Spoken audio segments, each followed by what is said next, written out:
Hello, everybody, and welcome to our WrestleMania review show of the IWC Radio podcast.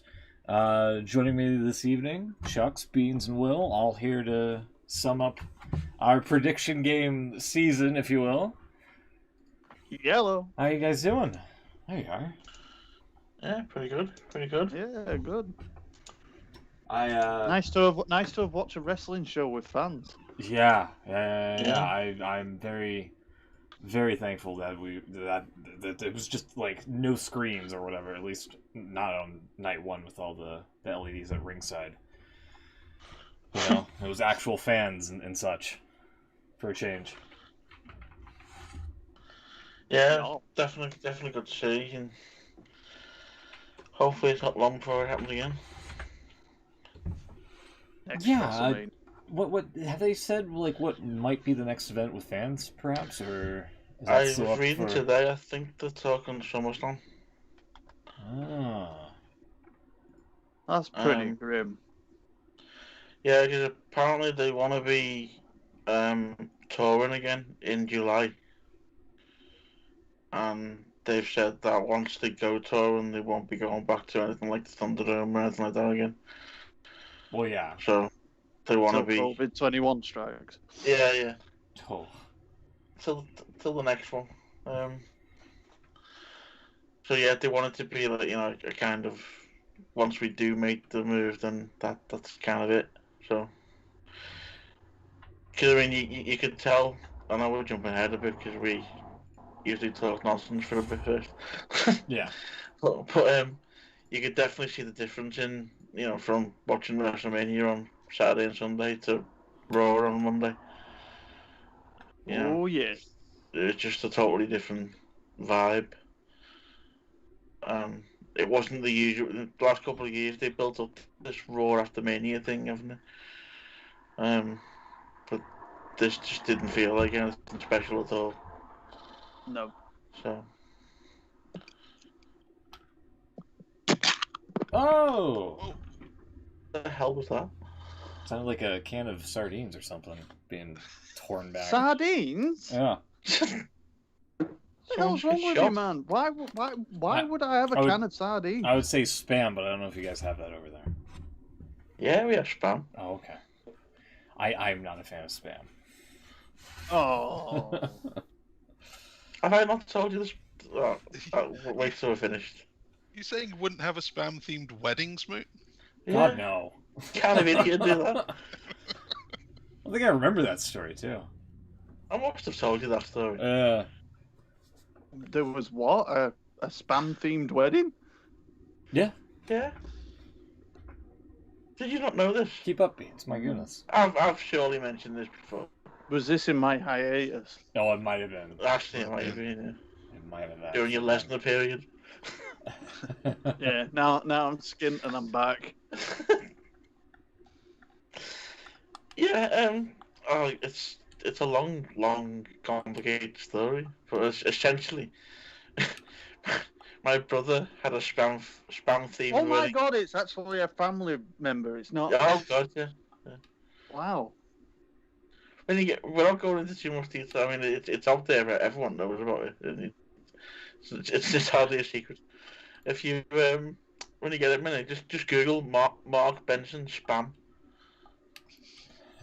and you'll get the full story. I think I might be doing that. Yeah, it's all there. Was there any room for a close relative bacon grill? How dare you? Oh, okay.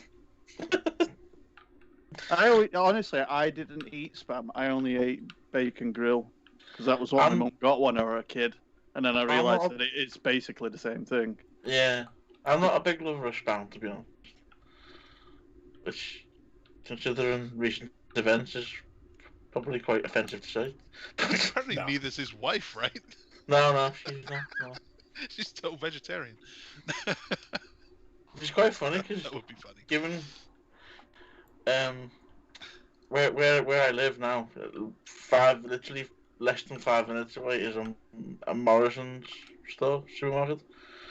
Where that is that was only built quite recently was a factory where they actually made spam. That's where all this come from. Ah.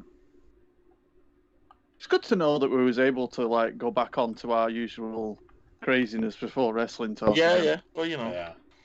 that was That Switch's hasn't fault. That was changed. Switch's spam. Yeah, I mean that's true. What would you open, Beans? I meant to ask. Oh, sorry. Before that I'm back to the very tirade. boring Pepsi Max Cherry. Ah. I'm not on the whiskey this week.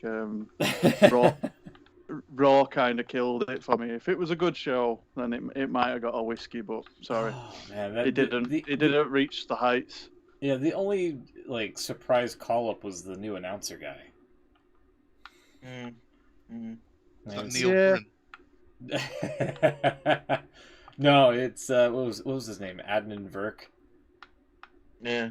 from I Admin thought he work. was- That's Admin just- works. I've done some admin work in my time. I never got called up to WrestleMania. Really. Well, hey, maybe you can now. Well, to be fair, he hasn't either. He only did Raw. He's got a long way to go before he gets to next year with the way they go with firing people. Is it the Irish guy? Uh, He's the MLB guy, isn't he? Oh, I Yeah. don't know who that is. I just know there was a guy that was doing some filler when WrestleMania couldn't start on time. Yeah, I've seen him. He's been around a few weeks now. Oh, is he? He took over from Charlie who's the one Caruso. that left. Charlie Yeah, Caruso. that's Yeah, he used to do the news in Ireland. Apparently, that's where he's come from. Yeah, 'cause What, has there's Charlie obviously a Caruso link left? between. yeah. Yeah, she Yeah. got kicked out because Randy Orton didn't like her. Yeah, What? No.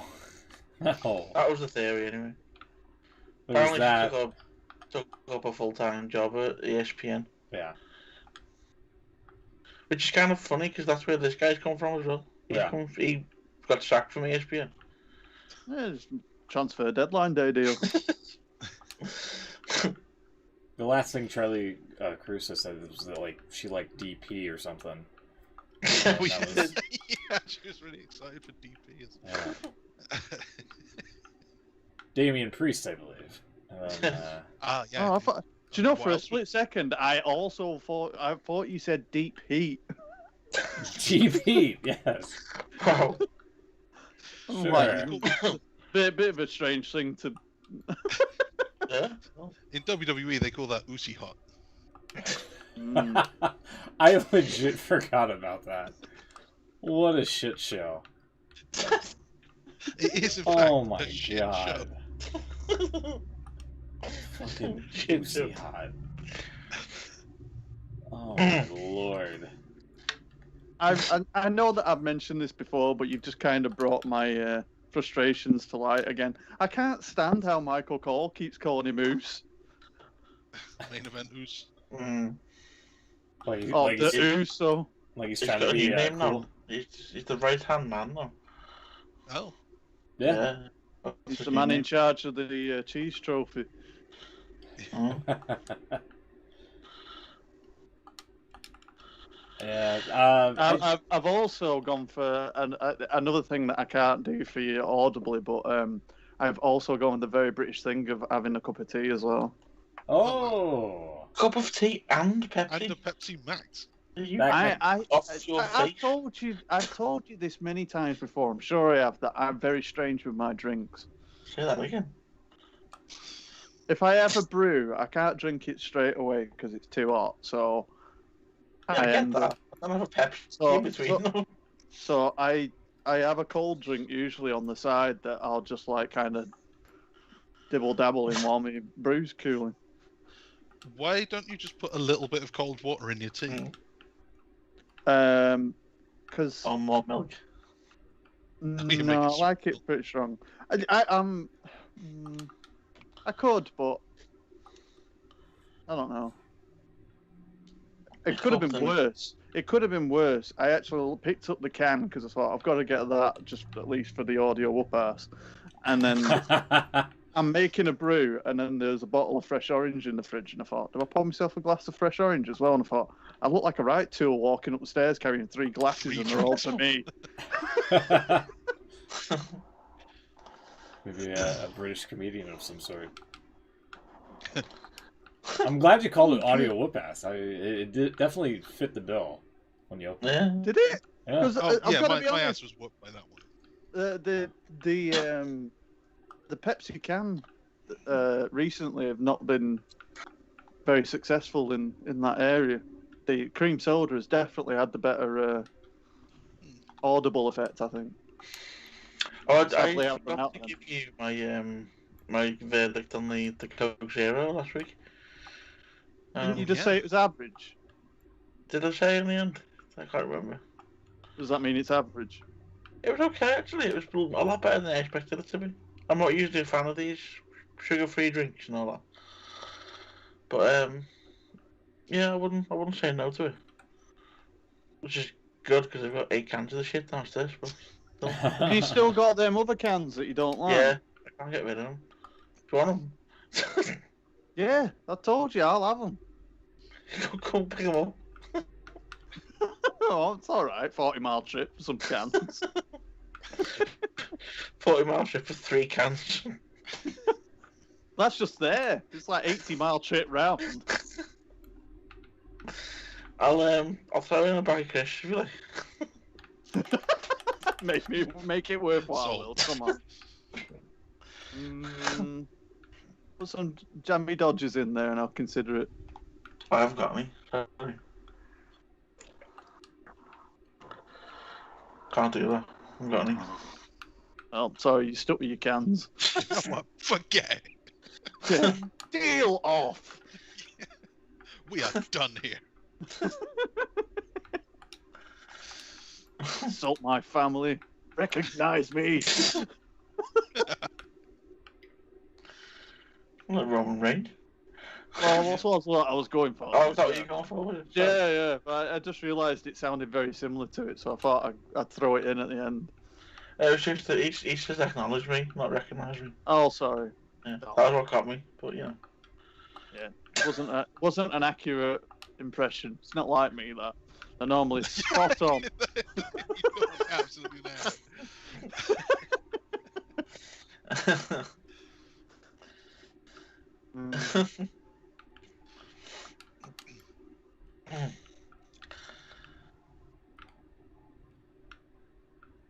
So what are we doing today? Are we I don't know. diving straight on in? I mean, we can just get... WrestleMania's happened. Yeah. Nothing really happened on Raw. Mm. I'd No call it collapse a of Raw. fairly good job. See you next year. Yeah, Probably. Well, there was a rain delay. It was the first ever rain delay at WrestleMania. Well, so we could talk about I was that. going to say we do have to stop the show because it's actually raining outside. Oh, wait, is it? Yeah. We'll be back in about 40 minutes. I just find it hilarious that there was a rain delay. I was watching Samoa Joe wearing a bloody poncho, and I'm looking outside at friggin' snow showers, and I'm like, what the hell is going on here?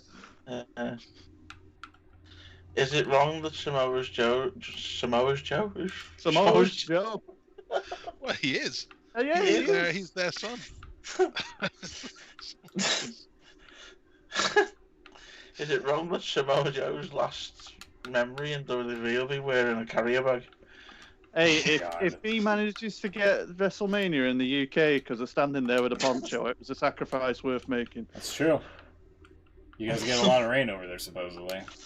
At least they're ready now for it. At least that's the stereotype. Yeah, they can cope with the rain. We don't get lightning storms where you'd have to hold off it for anything. You could be in the middle of like what we would class as a British hurricane and everything's still going ahead. Yeah, true. There's no excuse now. What were the excuses? Time issue? That's been thrown out the window in the last few years. Can't have it in because of bad weather. Well, I'm sorry. There is no more excuses. Triple H can piss off with his freaking problems with time zones and people travelling and all that malarkey. What was it he said? It's only 8 hours on a flight. Yeah, something like that. Yeah, piss off. Well, it's only 8 hours here as well, isn't it, pal? Just bring a ring. Isn't it actually cricket? Come on this way. Yeah. Yeah. Yeah. Oh, Yeah, no. little Would it bit. be It'd be quicker going the other way. I think it spins the other way. It'd be quicker for us to go there. Oh, But either yeah. way, you've got to go there and back, so Well, it doesn't matter. It's like still the same. If he's going to say, just come over Yeah, here, it does. it's It not does so kind of bad, even then out the unless kills you're are done. immigrating. Yeah, right. It's one way. I mean, that Walter managed to do it in one day. Yeah, true. Yeah, Did Yeah, manage to do imagine. it in a couple of hours, didn't yeah, exactly. he? He rebirthed the Concorde. And Jordan Devlin, he's paired them. I know I say it every time, but Jordan Devlin is an odd-looking bloke. Yeah, I think I said this on Twitter when he came out for the match on Takeover. I can't look at him seriously without thinking back to that crowd and that show in Blackpool that we went to, and everyone was calling him a shit Finn Balor. Yeah. And that's just stuck in my head that I can't look at him without thinking of that exact chant. You mean that look that you give out to the crowd, like, please, no, you're killing me.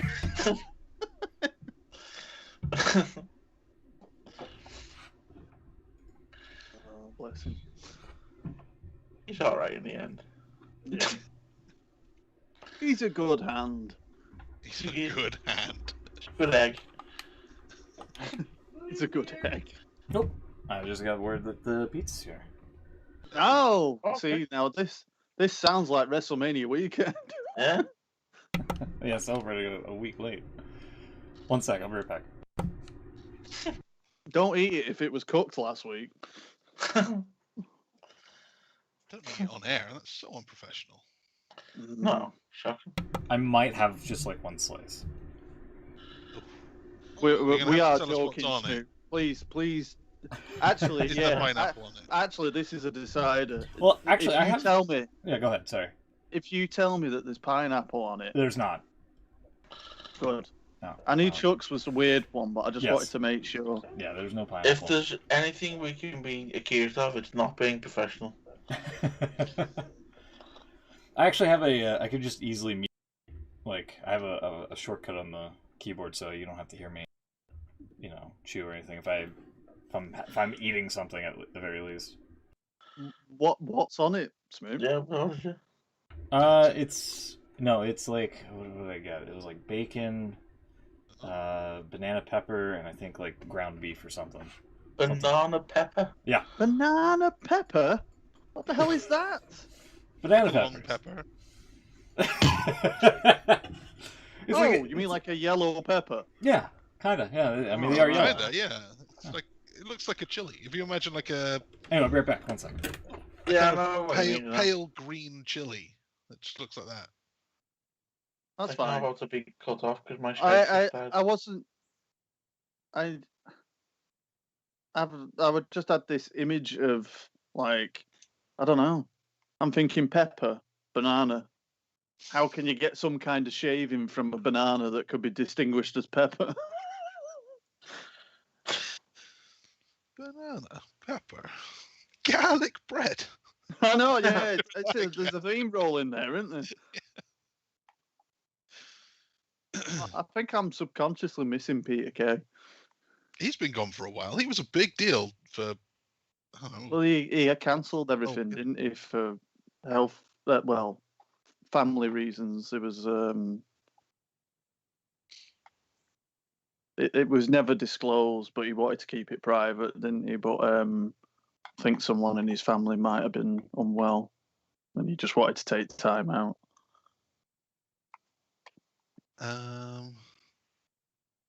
In November 2009, after an absence of 7 years, Kay announced a return to stand-up. No, it wasn't that long ago. Later than that. It was the most recent tour thing because he came back to finish off Car Share in between it. Oh yeah, gosh, that's right. Who's this? Peter Big Kay. Kay. He's not on the tour for years since the O2 show, I think. Okay, December 2017, he cancelled everything for family. That's right, yeah. Yeah. But before that, he hadn't done like stand-up for a while, had he? Oh yeah, okay. So Kay announced his intention to return to stand-up with his first tour in 8 years. Yeah, we went to the Manchester one, and we had the tickets that we got were 2 years in advance. Yeah, that's right. I remember someone I knew had tickets for that. It's absolutely mad. You just sat there. I remember it coming through the post. And I remember putting it. I think I put it in a card for Laura, like with Christmas present kind of thing. And it just didn't look right because it said like 2017 on it or something, and it was 2014. Like, so stupid when you were thinking, "Good God." Yeah, it's all very weird the way you just stop doing things, isn't it? Yeah, there was a few rumours and things going about and stuff of. Yeah, there's I think it was something. I think someone said some. I mean, obviously it's only speculation, but I think there was something about. I think it was his nephew or something who. I don't know if he got Yeah, I've cancer heard or that one. something like that, and he Then I've just heard it wanted was to him as well. There was something help. he wasn't well. Yeah, that's what I mean. It just kind of. Like He say, did that. He did a video, didn't he, for the was it comic relief or something? When he was sitting in his garden, and he didn't look well at all. right. Just after the lock, the BBC did something like a comic relief type show for the lockdown. Because he was About doing this- them. He was doing them dancing show things, weren't he? That's right, yeah. But yeah, the So, BBC did this lockdown type show, but it was like a comic relief show, right. and they kept hyping him up, saying, you know, Peter Cage making his return to TV or something. And it wasn't. Well, it kind of was and it wasn't. They just filmed something in his garden. Right. But you could tell he had a hat on, so you couldn't see his full Oh, I face. think I might have seen a picture of that. I don't know if Yeah. I saw it on a post somewhere. He Because didn't did he look quite gaunt, like skinny a bit? No, he looked like he put weight on. He looked like All he'd right. had. It's an He looked like he'd had treatment for something, if you know what I mean. He looked like he didn't look well. But then again, there was a picture taken on him a couple of weeks later when he was in Blackpool, and he looked fine. Yeah. So you don't know, do you? No. It's a shame. I mean, I think he'll be back obviously, one day. yeah. I It's can't like you see say, him. just hope that it's like you say, it's whatever it is. I mean, it's like you say, it's fortunate in the fact that you're able to take the take the time out and if it is someone within his family just to support him kind of thing rather than Well, that's what someone said at the time. It must have been a big thing, whatever it was, because I know they're covered by insurance and stuff, but the cancelling of them that tour must have cost them a fortune. yeah. So I mean, it obviously wasn't a decision he took lightly. It wasn't it wasn't just a I can't be bothered kind of thing.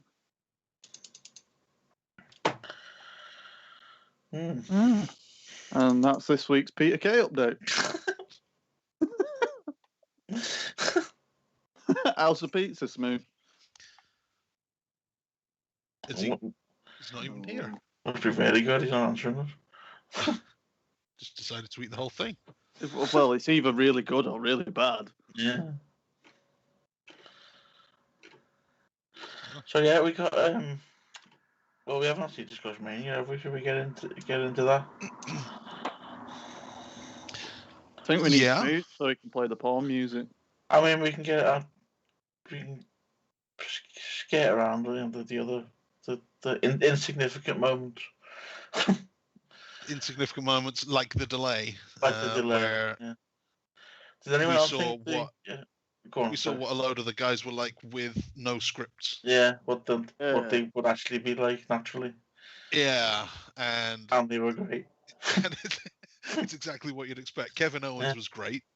Braun Strowman, not so much. He was alright, considering he did not script.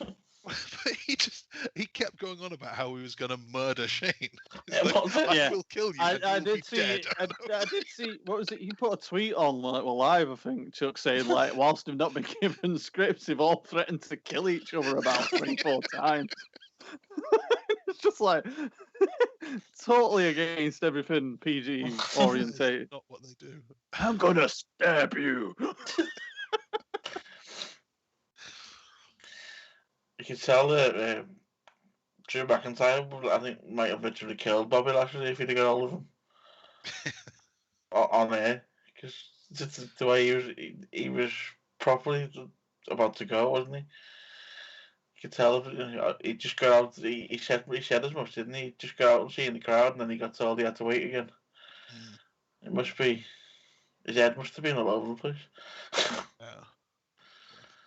Yeah, I did like how he was very good with it, with the and the fact that like where he was asking that he needed a minute kind of thing, and you know, come stand this side of me. I don't trust him standing behind me, like kind of, you know, all that kind of stuff. It's just like, let's say, it's that natural thing, isn't it? It's something you would say in that scenario, which.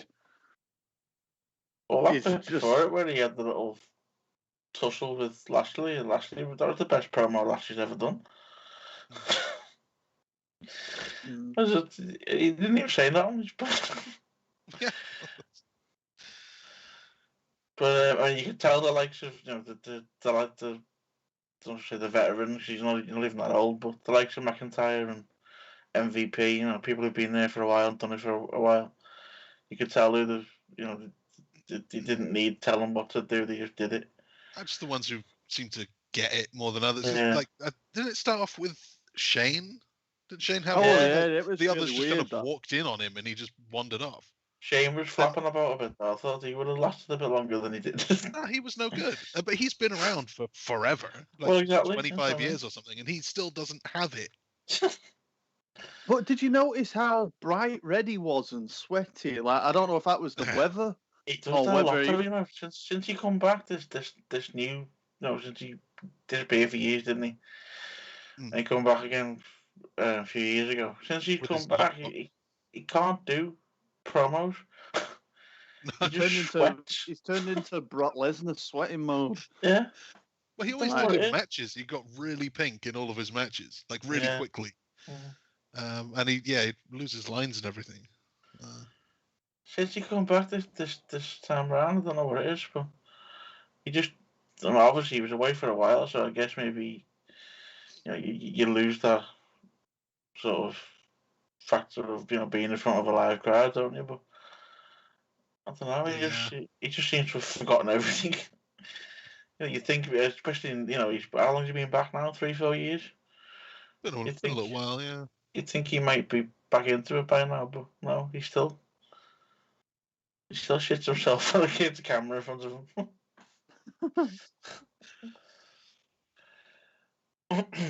Yeah, so that was all good. I must say, I handled the delay quite well, actually. And, you know. I thought it was quite cool in the fact that obviously it's something that we haven't seen before. And it was just, like you say, it was nice to just see. I suppose it's a genuine thing, isn't it? It's just to see how they all reacted to it and how they dealt with it. I thought was quite cool to see them deal with it that well. I thought Cole and Samoa Joe did well, considering, you know, obviously it must have been, you must have had everybody shouting in their ear, and, you know, obviously all the fans are moving about. They mustn't have really known what was going on, but they seemed to handle it quite well, keep it together. I did chuckle a little bit when Kayla and that lot's microphone was still switched on when they went to the video package. It's like, you are so lucky you didn't say anything you really shouldn't have. I think people blew off the announcers. Fuck off. We wish her all the best in her future endeavours. I think they blew up the announce desk as well when Kevin Owens was speaking. Oh, that flaming blew my freaking ears out. I've got these headphones and I've got a soundproofing mode on, and it improves the quality of it. And I swear to God, it was like someone shot me in the head when it went off. It was just like, what the like, where can I put a claim form in? I'm like, I've just ruptured an eardrum. Well, did you not notice after that? It was like they were all stood up. They couldn't sit down at the table for. I think it was the next match for it when they were able to sit down again. I reckon Byron Saxton was electrocuted. I like that. Did you see what what was it? Corey Graves said something on the next night. What was it about his shoot? They were all taking the piss out of his shoot, and I think I can't remember the full line of it now. So I'm not gonna do it justice, but I think Cole said something about he was dressed as a. Oh God, what did he say? It's gone right on my head now. No, sorry. Come back to me. I remember Saxton making the jab the next night, saying, "Oh, my headset stays like yeah, he did shut kind of thing." Something to do with bulls? Or what's the them guys who do the bull taming or whatever? Matadors. Matadors. Oh, the Matadors. It was Michael Cole said something about that. Corey Graves said, "Yeah, Cole, it's fine because it was WrestleMania, but Saxon did it because it was Tuesday." Oh, that was it. Yeah. Yeah.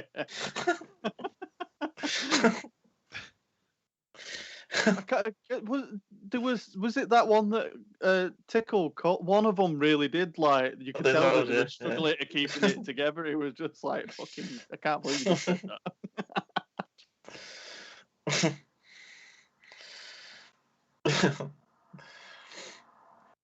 Yeah, the Matadors. Are they Primo and Epico? Are they still around, or do they get cut last year? Primo and Epico. They went years ago, surely. They were around a surprisingly long time. Really? I thought that they went this week. Yeah, right. So they.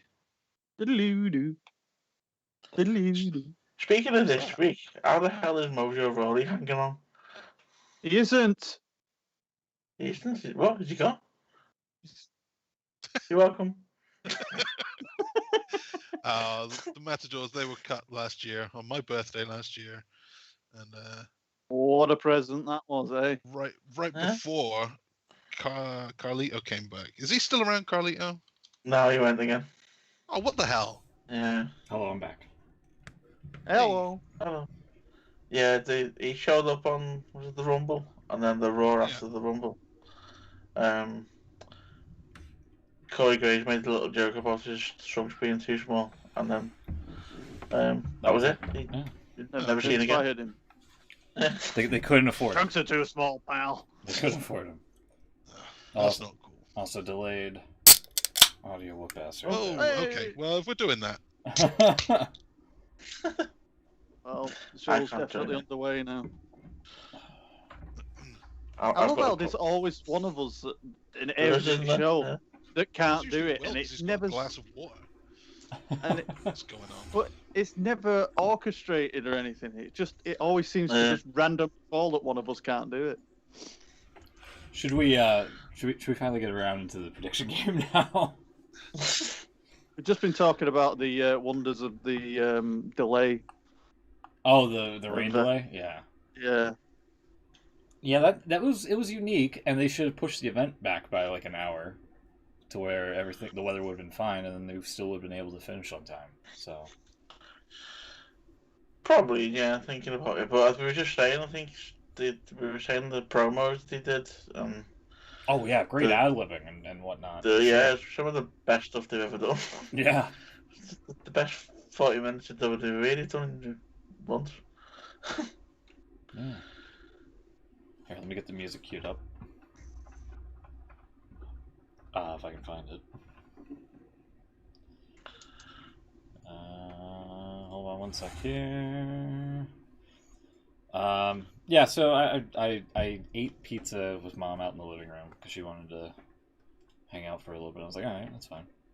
So what was on the pizza? I told you it was. I wasn't listening. Yeah, the banana peppers. Oh, that's right, it's banana peppers. That's what started this whole thing. Yeah.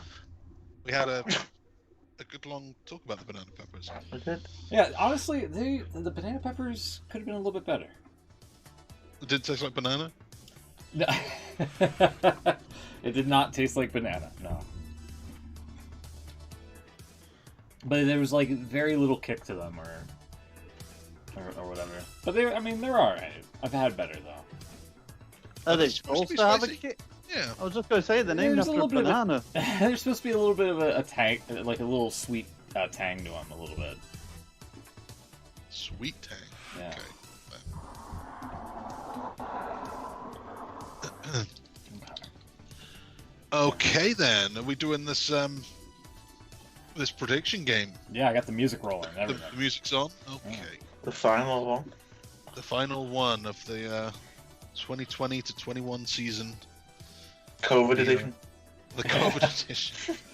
COVID era. Still hanging out. Yes. What we like to call the Thunderdome era. Oh, shut up. How did you get, you notice at WrestleMania, they said the word pandemic 3 times. Whoa. Yeah, Vince did. Yeah. Vince said it as well. Must be real if Vince has said it. It's only real. It's only real when it's finished in their eyes. That's why they mentioned it. And Vince We couldn't can't say. it now. Yeah. None of us died. He couldn't say WWE for the life of him. He either. kept saying WB the whole time. Yeah. He's been Well- doing this for ages as well. I really want to find the clips of him saying all of the wrong things. He's called it WN before. Where are these letters coming from? I was going to say, I know that Laura, like, she saw the start of when it came out, and she was just like, "Oh my god, how old does he look now?" And it was like, it's just the plastic surgery stuff has really not helped. Right. I'm sure he wouldn't look as bad if he had all the Botox. No, he'd look his age, whereas now he kind of is he does look his age, but worse because of what he's done. Yeah. Starting to remind me a little bit of, oh Christ, what's his name?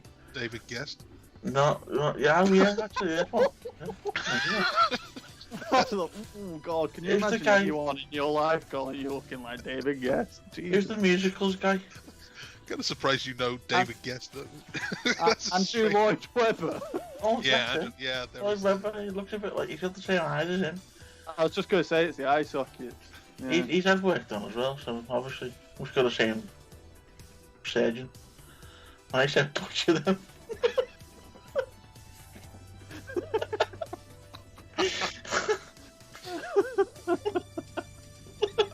Technical term.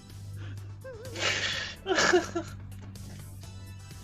don't think you're going to get a job in that industry, Will. No. all right, so Vince is old. He's- 1 point to everyone. yeah, Yeah, there you go. we all Bing. predicted that he was bad. What was I going to say about him? Oh, if he hadn't had it done, he would look his age, but he'd probably even look better than his. Cause he still works out, right? He's always been a huge gym. He's a fit guy, so... Probably look really good for 74 or whatever he is. I mean, I always think, look at Bruno Sammartino and how well he looked. Oh, he was incredible. Do you know what I mean? Like, it's just... Yeah. Grow old Yeah. with face. Yeah, someone, I don't know who it was, I think it put a tweet out a couple of weeks ago of him in the gym. Yeah. He was still, still going at it like a nutcase. So, I don't fair play to him, he might look old, but obviously he's not inside. Right, so prediction. We had night 1 delayed for a while, and when we eventually got there, we kicked off with the WWE title match. This whole thing is backwards. Drew McIntyre challenging Lashley. You guys all predicted McIntyre, but because it wasn't the main event, Bobby Lashley wins, or Bobbly Lashley, and that's a point for me. Yeah, I needed that. You were right because it wasn't the main event. Because it wasn't the main event.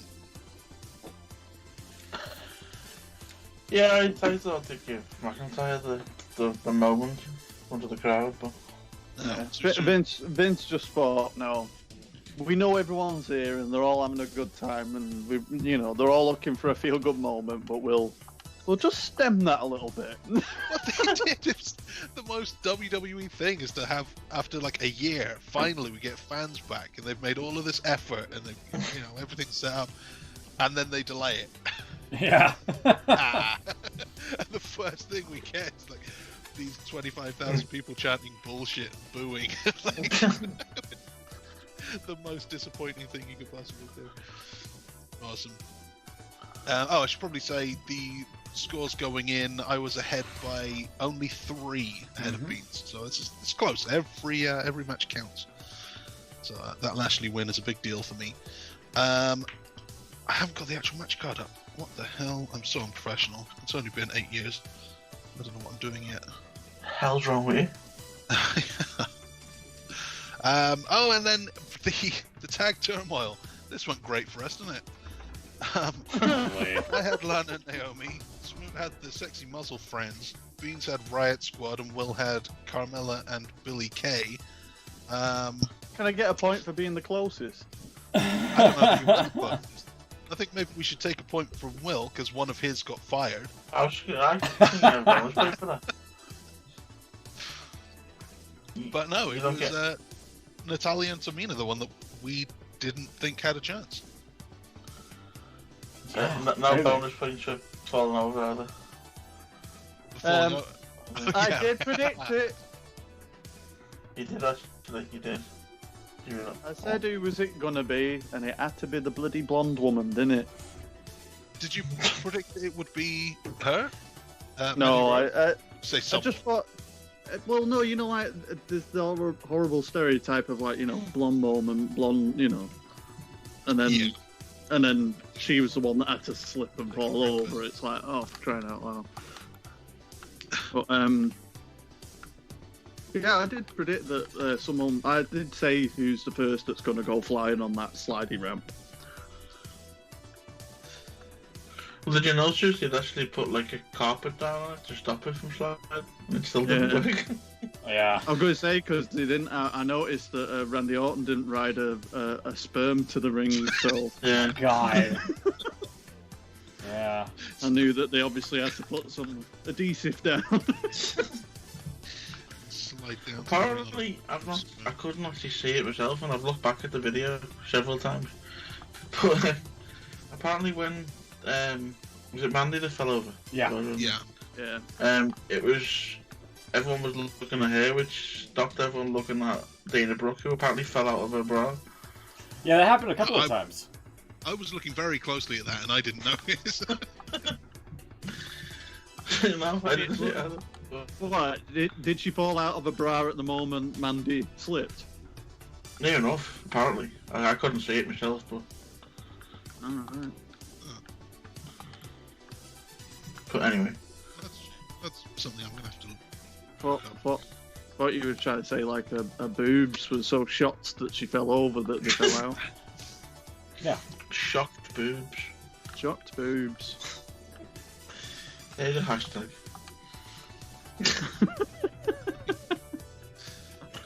I did like the idea that someone said they should do a tag team now for the mixed tag tournament this year, and it should be Titus O'Neil and Mandy Rose, and they should be called Slip and Trip. Nice.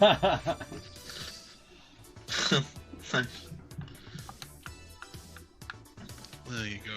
It did apparently happen, and it was really obvious too. I didn't see it.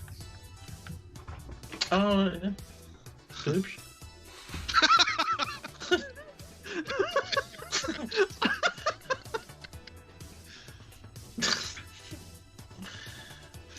Oh, there you go. Dana Brooke has tweeted, "Call us nip slips." Oh, wow. Nice. Yeah. It's good gear though. I was a big fan of that ring gear. Yeah. Yeah. No points though. No points. So that meant that Natalia and Tamina go on to night 2 to get a tag title match. We'll get to that in a little bit. Cesaro and Rollins. Arguably match of the night. I thought this was pretty good. Yeah, this is as good as I'd hoped it were going to be. Mm-hmm. Me and Smoot had predicted Rollins, Beans and Will, Cesaro, and you guys win it.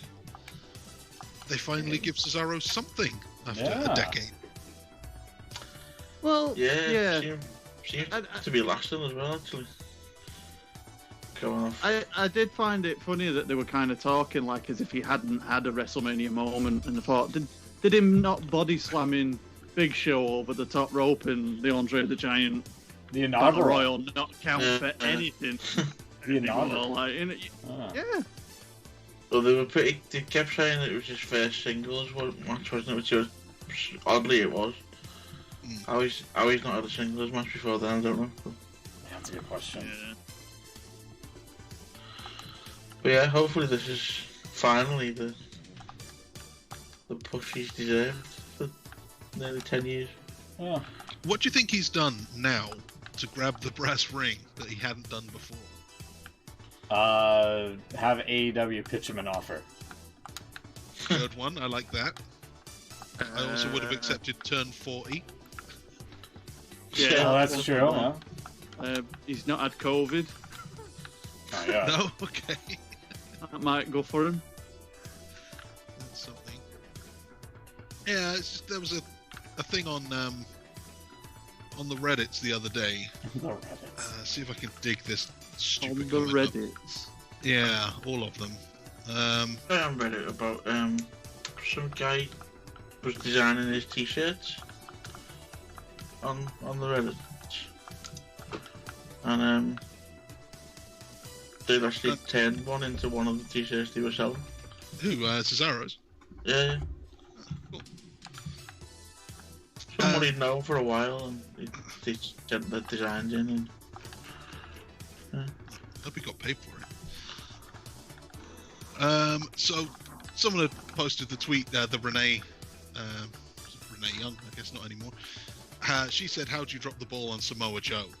yeah. So I had commented, "How'd you drop the ball on Neville, Sami Zayn, Ricochet, Bailey, Cesaro, Nakamura?" Like, they don't ever not drop balls. Vince McMahon has no hands, as it. And then I had someone try and say that, like, Cesaro just faced Rollins at WrestleMania. They haven't dropped the ball with him. God. What? Bailey had a fantastic title run last year. Sammy has a long-term storyline. Oh, that's all right then, I guess. Huh, okay. Yeah, with Logan Paul, by the way. Yeah. That makes all of the rest of it, yeah, nothing. Yeah. Yeah, that's why I don't go on the Reddits. All of them. Why did I bring this? Oh, right. So yeah, and I basically said, so what's changed now that they didn't see before? There was that whole thing about him grabbing the brass ring and Vince saying, "I don't know, maybe it's because he's Swiss." These millennials, they just don't seem to want it. Something must have changed, I guess. And yeah, I got downvoted pretty heavily for saying WWE doesn't know how to make stars. Well, That's unfortunate because they don't. it's pretty clear. I'm not saying anything we don't already know. Sean O'Hare. That's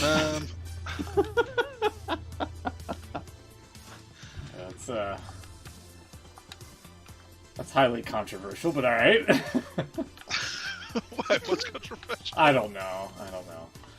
But you are right. Like, WWE does have an issue because, like, I don't. Aside from John Cena, they don't really have anybody as like a star. I wouldn't say Roman Reigns is like there yet, you know. And he's been with the company for about, gosh, like what, 5, almost 7 years now, something like that. He was called up at Survivor Series 2012, so Oh, he's 10. been 8.5 years, yeah, on the main roster. That's all it is. Seems like so much longer. Oh, it's drag. Yeah, And he's only 35, so, you know. Okay. that's true. I've got to be honest, though. I do. I know it's that cliche of as soon as you turn Roman Reigns heel, everyone's going to love him, but I do really like him at the minute. Oh, yeah, the new range is He's brilliant. much better. Yeah. But it's that thing, isn't it? Playing up to your strengths of he is an intimidating looking guy. Yeah. And With those he's veneers, definitely. especially. I think it just really helps that we're not expected to like him. Yeah. That's all it Yeah. really It's all right now for him to be an arsehole. Yeah. or like whatever he does, yeah, it's fine. But when someone's pushed as a face, it's because they expect you to support the guy and want to see him win. And if you don't, it just doesn't work. It's crazy when you think like it's anyone else that you can think of in a WWE roster. If you found out that they fought and beat cancer and came back onto the roster, can you ever imagine that they would successfully turn that person heel? No. And out of all the times when it made sense for Roman Reigns to be the face, Yeah. they decide to go down the heel route, but it worked. Yeah. You could see it with Reigns when he came back and everyone was behind him because it's great that he got over it. He's in remission, y'all, and he was fine. But they didn't change anything. What? They didn't change anything about him, so it was, I don't know, 6 or 8 months or whatever, and the fans just were really cooling off and like, I want to boo this guy, but No. I don't really know it. To be fair, they did add a ribbon to his logo, Yeah, they did. because that's something. He also did have a T-shirt that said Into his logo. Yeah, the Coleman ribbon. the logo, I don't know what you call it, the spider type thing that he's got as a logo. Yeah. It's like, it's 2 hours. Yeah, it's 2 hours. But when he come back after leukemia, they put a little ribbon on to make, because he's all nice and Oh, lovely now. ribbon! I thought you said rib.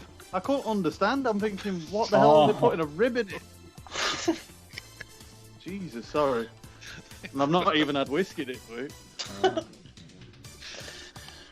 Rib. What a Well, rib. they sort of, yeah, exactly. There's so many different things that were going through my head. It was like rib, wrestling rib, what? Spare rib, barbecue rib. You got a cooking deal?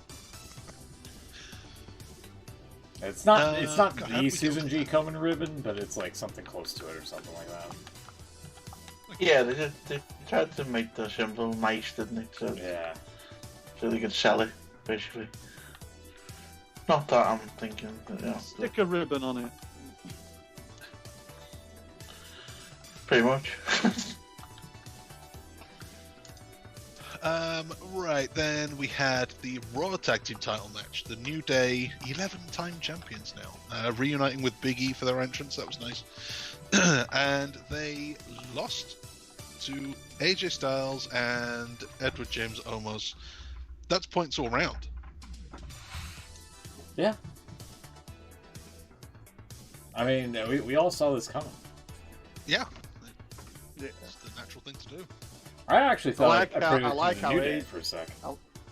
I like how AJ said, "Put your foot on him." Yeah, he said the 1 foot. Yeah. Don't pin him proper. Take the piss. The Jericho pin and actually win with it. Yeah. Yeah, that's great. I don't know if he's any good, but he can do what he does, and that should be enough for a little while.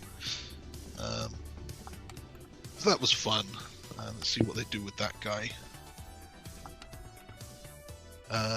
Not much else to say about that match, I don't think. So, oh, here's Braun Strowman. Oh no. I didn't hate this as much as everyone else seems to have done. I think it mind was it. alright. It was alright for what it was. That was was okay. an absolutely stupid bump to Oh, take. the bump was, yeah, that was ridiculous. Yeah. But yeah, I mean, that was ridiculous. That was worse than like his cell jump to me. That Yeah, I thought that. I thought that. it just when they showed the replay of it as well, and he was shoulder heavy on the landing, and it was just like Jesus.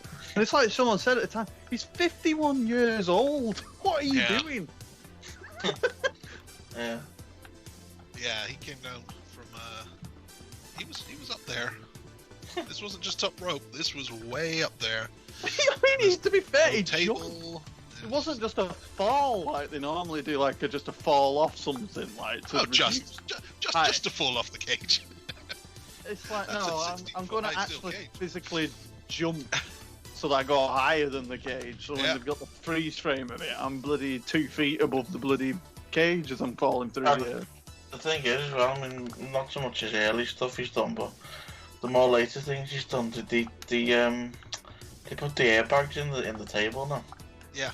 So it's not a big deal as it might look to be, but that this year that was there's no hiding that. I thought he was gonna go through the canvas. Yeah, I thought I think that was it, yeah, because I was sitting there when they were up there and I thought, how long's it been since they've been in that other corner? Have they done something under the ring to, like, cushion, you know, like you say, put a cushion under it and just cut the canvas out underneath so he goes through it? Because again, that would have been a cool visual and it would have been bloody safe. Yeah. Well, I think. He just did it. Yeah, no, so- the internet seemed to hate it, but the internet hates everything at the moment, so. Oh. But Including Chuck's, Yeah, by the way. did you not like this one, Chuck? I don't know. I was okay with it. No, I was saying the internet was hating him because, you know, he got downvoted. Oh, by no, the right. Reddit. God, it always hates me. Yeah. No, I noticed. I don't really give a crap about what Meltzer thinks, but I've What did seen you it. think of this? Your Seen it, mate Dave. My mate Dave, yeah, I'm not up to date with what he's saying. I haven't seen what he actually said about it, but someone posted his star ratings on Twitter. Oh yeah, I think he get this 2.5. I thought, that's well, fair. That's a bit Yeah. harsh. Yeah, I might give it a little more.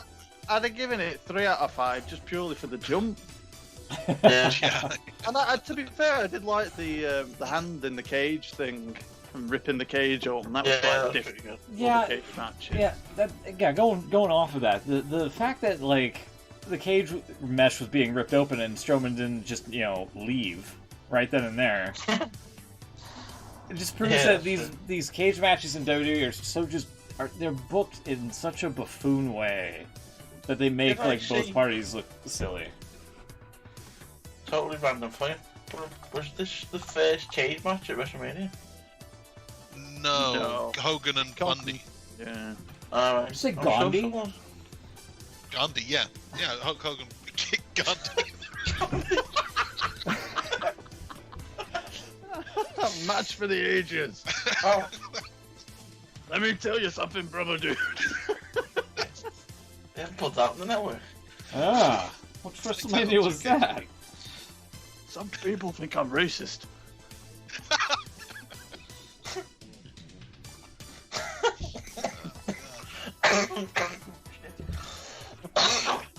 Gandhi just refuses to fight back. He's completely passive. It's non-violent protest. God. You will learn the error of your ways. I'm glad you I didn't do an will- Indian accent for that one. No, Jesus. Yeah, so I'm looking at Dave's ratings here. He gave the opener, Lashley McIntyre, 3 3/4. He rated the tag team Turmoil each individually. Oh my god. And He really none of- needs to get out more. well, yeah. Cesaro Rollins got 4, and AJ and Omos got 2.25. Strowman and Shane apparently got 1.5.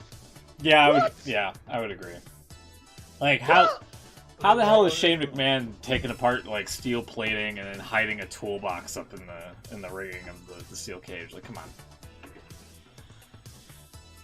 My biggest complaint is Shane not dropping down to the floor. Yeah, that too. Watching that one, That's he's just like not doing it, and I'm thinking if Strowman has to get up to the rope, grab his arm and pull him back in, Yeah. I'm done. Yeah. And luckily he did punch through the thing and like dragged him back through so that was better. But yeah. Again, I, it's just I must have completely switched my brain off because normally that kind of stuff I would agree and I normally like really find a flaw in it and it didn't even come into my head. So and I must have switched off all WWE logic on that one. Yeah, no I good. would agree. So that was points for everyone except Smoot, who thought Shane was going to pull this one off. Yeah, I don't know what the fuck I was smoking. I thought maybe. I was going to say there's a few that you were smoking on. I think when I look back at the predictions. Yeah, and I thought, I was just trying to go for the upset. I think at this point, that's my only excuse. But like, I just think maybe, you know, I honestly when he was going for the when Strowman was going for the chokeslam on Shane, I thought he was going to chokeslam him out of the fucking cage. Oh, that would have been so dumb. Yeah. And then you know Shane would continue the rivalry or whatever, but you know.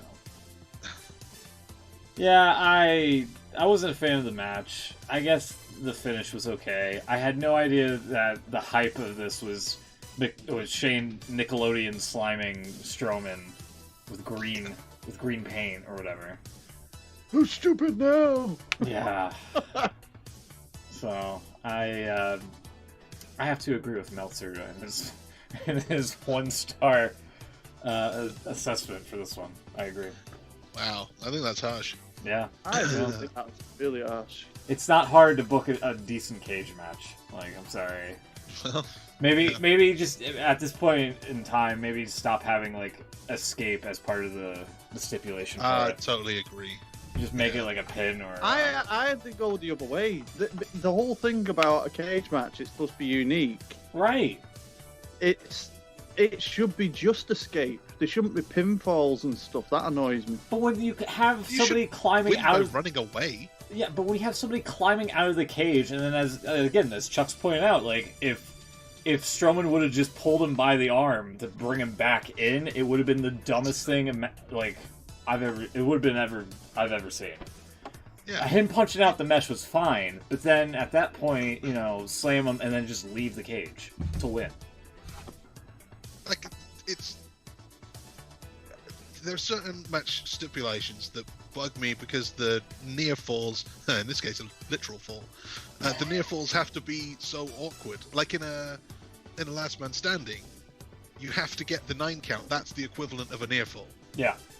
That false finish deal where like someone does something, it gets to 9, or you know, run back in the ring to avoid the count out or get to your feet or whatever, and they just don't really work. It's not as good as a good late kick out, hanging off of the end of the rope of the cage, or going over the top in a rumble and like swinging your legs around like Dolph Ziggler. You can't keep doing it. Maybe you can do it once in a match, and in a cage match you can't even do it like that. You can't even do it once because it just looks wrong. Even if you are Braun Strowman, you can't drag a guy back over the top. It just looks stupid. And the whole point of a cage match is that you don't run away. It's supposed to keep you in. Yeah. It's either to keep you in or to keep other people out. And I don't like the idea of winning a match by running away. Yeah. No, that's also a valid critique too. I always just think though in matches where it's, you know, some novelty in the fact that you, like you say, you know, Rumble, you're getting about over the top rope, TLC, you're grabbing something from the top. I just think that when you've got a cage in it, I think if you're going to have a match where it's about keeping someone in and it's about a rivalry and brutality, I think that's when you go down the Hell in a Cell route. The cage match in itself, I just always like the idea of it being the chance to get out and put both feet on the floor, but just because it was a different way of finishing a match than doing a pin, but it is different. It's definitely different. But the cage match used to be the Hell in a Cell. That's what they would do. Yeah. Right? That was the first thing. You do a feud where a heel's running away, or he has a load of guys that would attack, and you put the cage up to make it one-on-one and make sure there's nothing else going on there. You will get a finish to this match because no one can get in or out. And then they ruin that. They have people coming in and out and escaping, and people find ways to get into cages and whatever. So then they put the lid on. And now you get out of that too. You just get the ball cutters and you leave. Yeah. They keep killing their own steps. They ruin it. Steel cage. So we did that one. Then, oh yeah, and then we had about 20 bunnies with maybe 30 ears between them, all coming out to the ring. Some fell off. A lot of them fell off. The first I saw was a one-eared bunny, and I thought, is that him, or is someone like taking the piss, or is this like a special reveal? Is one of them going to be Miz? And then next minute, I saw another one, and I thought, oh, maybe it's Miz and Morrison, and then it transpired that about 6 of them lost ears. They were melting in the rain. Yeah, this was weird. I showed this to my wife, and she said, like, is someone having a laugh? Is this like a late April Fool or something? What the hell is this? Yeah, Easter was last week. Yeah, exactly. I think that was what I said too. Is like this would have been much more appropriate if this was on Easter.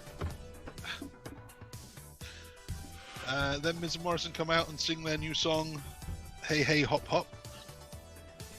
Ugh. Ugh. This guy was world champion about 2 weeks ago. God.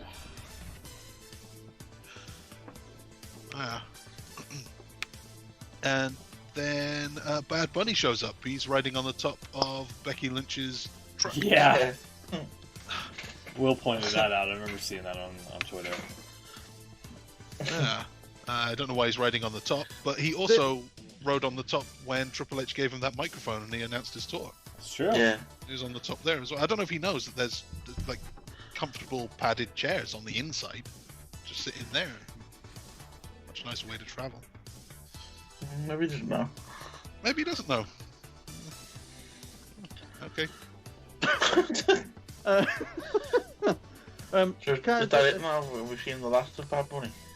I would hope not. He definitely was the best WrestleMania guest in a match that I can think of.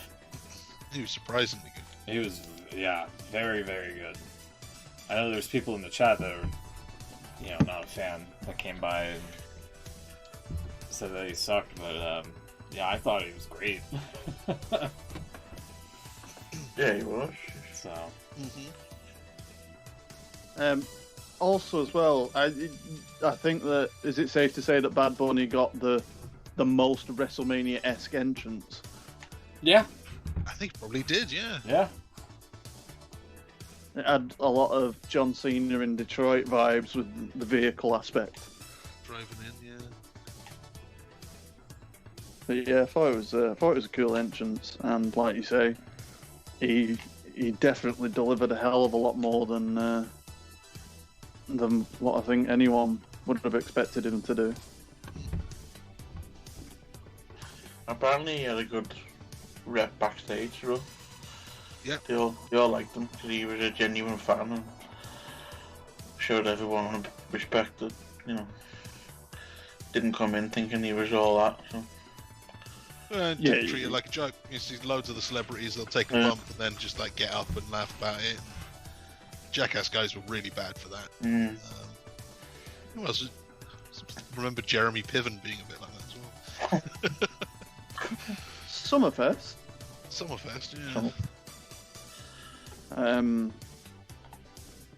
yeah. Yeah, you just got to give him respect because it's you can just, like you say, you can tell that he's a genuine fan. There's a respect for the business there, and he obviously put a lot of time and training into that appearance. Yeah. Yeah. I thought his music's terrible, but he's alright as a wrestler. He's got a second career lined up here. Well, I don't even understand. I'm going to be, I don't know, like really kind of shot down for this, but I don't know what he's saying, and I don't even know if he's saying anything. He just sounds like he's muttering. He's speaking Spanish. I believe so, yeah. Is that what it is?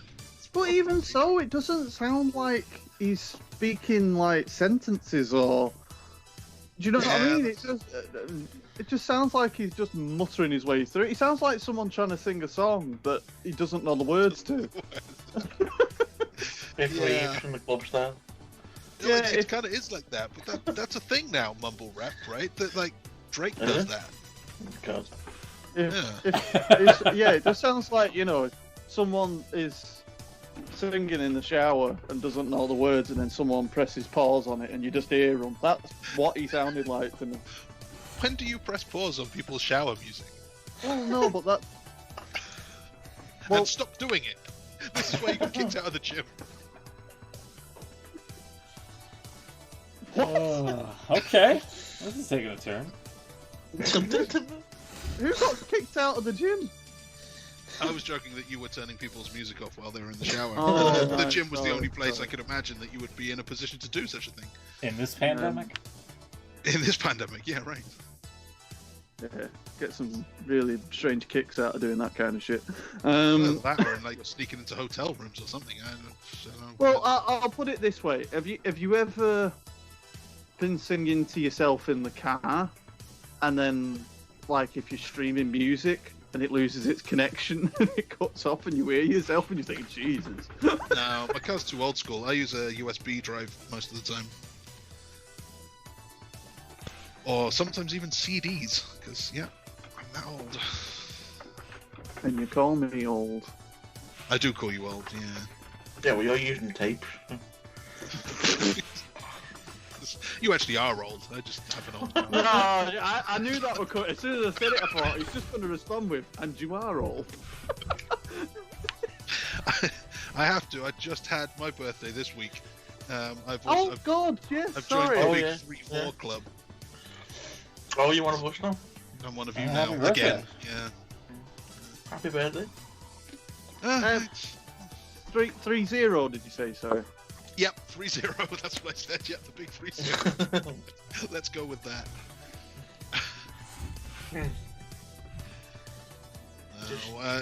Just know in 6 years' time you're gonna be 40. Thanks. So will you. I know. That, you know, Um, gets me through the day telling other people the same thing. Yeah. I'm not even going to tell you how old I'll be in 6 years' time. Thanks very fucking much. Yeah, Will. Jeez, thanks. Is it 60? Wow. Wow. I challenge you to a cage match.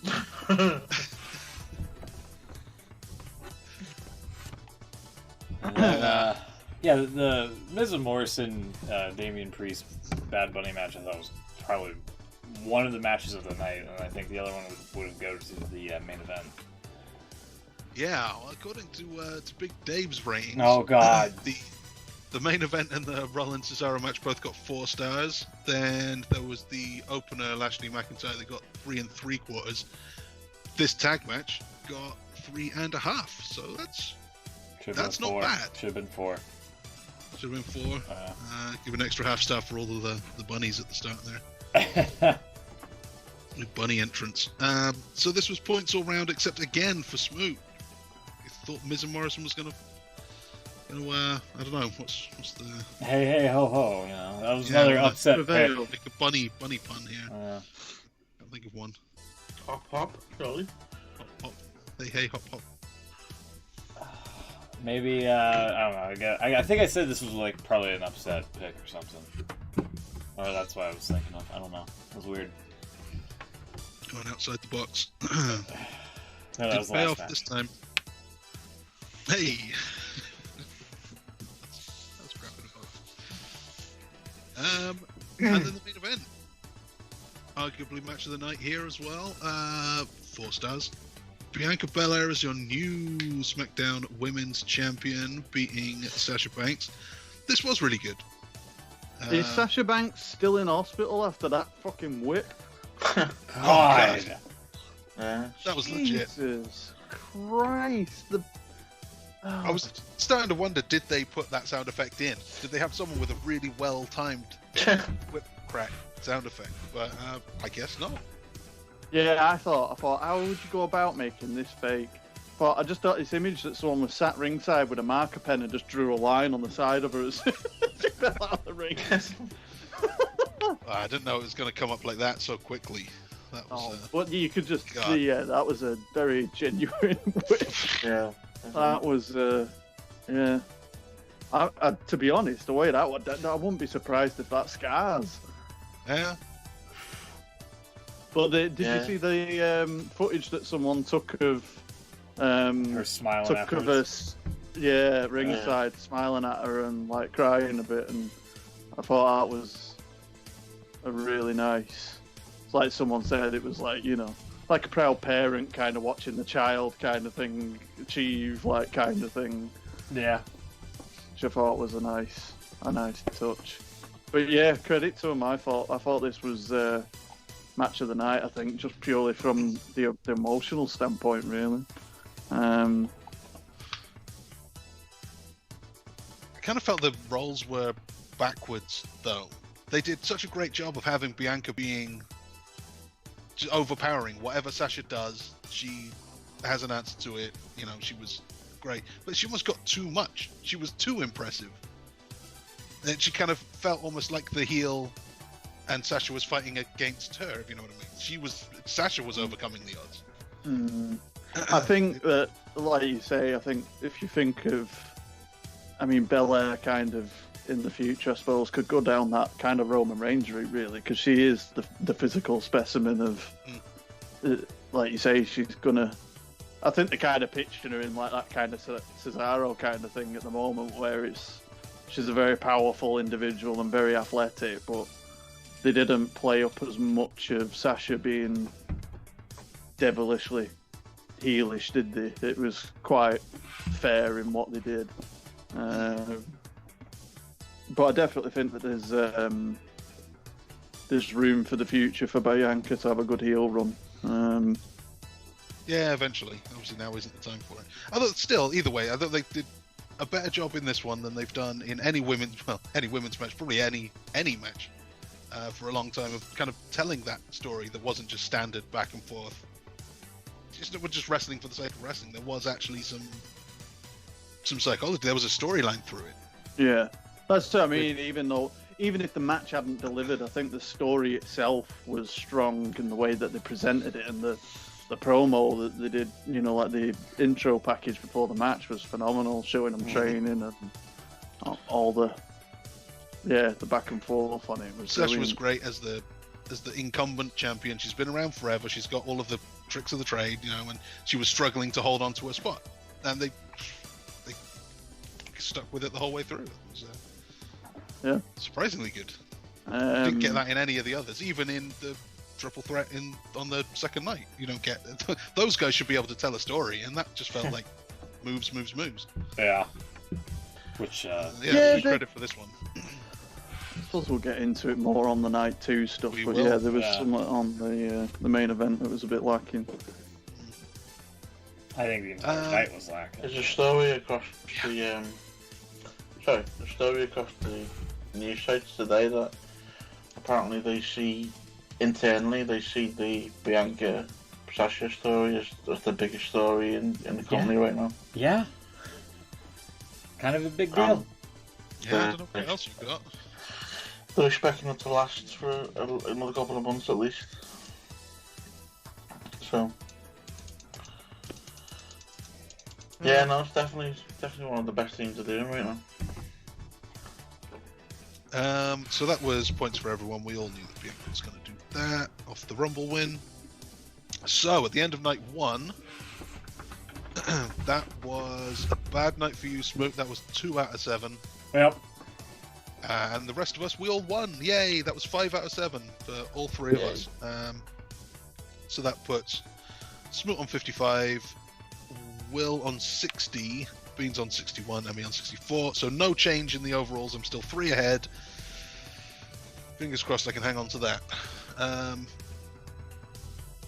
Night 2. Oh wow! Speaking of WrestleMania entrances, Night 2 opened up with a giant Jack-in-the-Box like structure. The box-like structure. Yeah. Yeah, on the like replay later in the show, when they were recapping the match, he even called Michael Cole called the crank handle a wheel, which I thought was more annoying than Jack in the Box like structure. Like structure.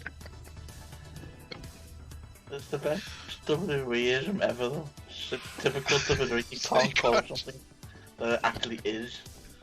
You've got to give it a name. Box-like structure.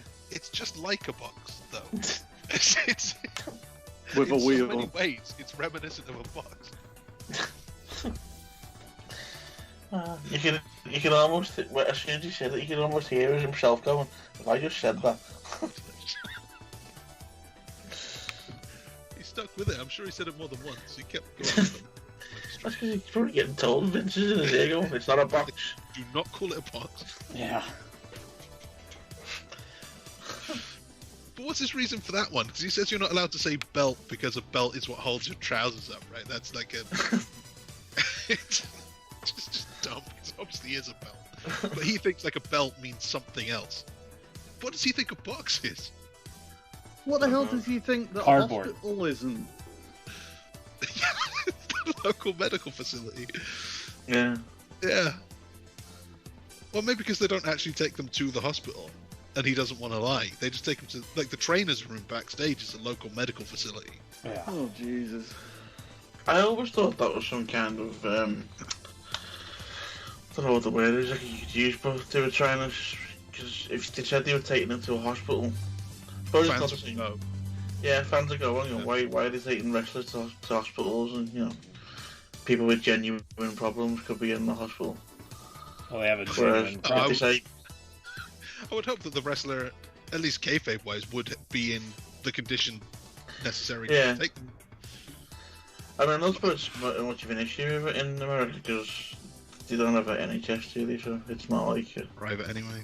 Yeah. Yeah. They don't have healthcare in WWE, though. They're not employees. Well, true. or America. Poor America. I thought it was because they didn't want idiots to actually think that it was real and call the hospital asking for updates and stuff. Oh, that's awesome. Yeah, too, that's too. Apparently, when Vince's limo exploded, there were people that actually called the local fire department to get it taken care of. Didn't Trump phone up? Christ. Oh, no. Yeah, I think he Please did. tell me that he didn't. Yeah, I think he Triple did. H said something quite recently on a podcast or something. They said they had a phone call from Trump. What's Asking that? if- Is that a podcast from Guantanamo Bay? Yeah, they generally had a call to the headquarters from Trump offering his condolences. Meanwhile, I'm sat there saying, I can't believe they've done that storyline. They better hope that no one actually dies anytime soon, because it'll go down really poorly, and then we've got the wonderful There's no way you thought that disaster. at the time. I did. I even said it. I said that is a poor decision to go down a Oh my death God. storyline route, because they did the whole opening with Vince being dead. Yeah. And they did all the, this is in tribute of and all that lot. And I'm like, if someone bloody dies now, they're going to be such egg on their face for doing such a stupid storyline. Well, Why did someone die? Yeah, Sherry Martel. Oh, What? No, I think it was something a little bit bigger than that. Oh, that's... I can't think of anything. What could it possibly be? yeah. Well, he could be insinuating beans. I don't know. But there definitely was that reaction when Sherry died. And they still didn't drop it. Yeah. And then I guess other events would take place. Oh, like Jerry the King Lawler's parents or whatever. With Michael Cole and him ribbing that. I remember that. Oh yeah, I remember that. What is wrong with this company? A lot of things. A lot of things. To be fair, they've not made a joke about that person yet. So, but there's always that to fall back on. Just seems like a bar to lower, Yeah. Lowering the bar.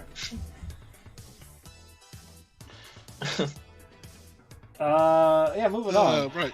Orton Yeah, got the speaking of win. low bars, So we had the second Bray Wyatt Randy Orton WrestleMania match. And it First one didn't just go down still so well. sucked. Yeah. Hmm. Can we just stop having Bray Wyatt Randy Orton matches now? Just accept they're gonna be terrible. That, and can we stop having the red light? And that as well. Oh wow. I was talking to my friend earlier, and he's a huge Bray Wyatt fan, and he's distraught with how every time he gets excited about what he's doing and how they're doing something with his character, and then it always does that wonderful thing of coming down to a match and he just loses, and it has. He was absolutely alright. Like, why has Randy Orton won that? Like, I know that they done the Alexa thing, and that was the reasoning for it to kind of do it, but they could have done that after the Fiend won, and what difference would it have made for Orton? Right. It's like, why make him lose again? Why is it every time we get to this point when his character is, showing more depth to it, and we just get to this point of he loses another match because of it? Why was Alexa leaking oil? Yeah. It wasn't even explained on Raw either. Why was the Fiend distracted by Alexa leaking oil? Hmm. Or But I mean, it's that oil-like thing substance. Yeah, right. Well, yeah. Black viscous fluid. I mean, like we were saying, weren't we, last week when we were doing the predictions? Like, is it time to, get Alexa back on a road to some normality and move her away from Bray Wyatt? And it's like, oh well, maybe they are doing something because obviously, And then on Raw, she just shows off a new puppet, and it's like, oh great, so now she's actually going to be like another Bray Wyatt character. So we'll build her up for 6 months, where she'll probably get beat by Bianca at SummerSlam or something. Yeah, maybe. Yeah. And Wyatt's talking about a new Fiend or something, didn't he say? A new character or something. Yeah, great. Yeah, do it. Come up with another good idea that people get interested in, and then beat him at a big match with someone, and we'll just go through the same process over and over again. Hey, one thing you could tell, doing the Funhouse thing though on Raw, when he's wearing that red jumper, you can tell he's lost a lot of weight. he's done a good job there, to be fair to him. But yeah, I don't know what else they can do with it now. I mean, any momentum it had is gone. Yeah, and I to be honest, I enjoyed the entrance with the box. Box-like structure. Yeah, with the wheel. The wheel. That's right. And I liked the transformation back into the Fiend. With the effects walking down the. Yeah, so he has magical powers, but he gets distracted by an oil-like substance. Like, come on.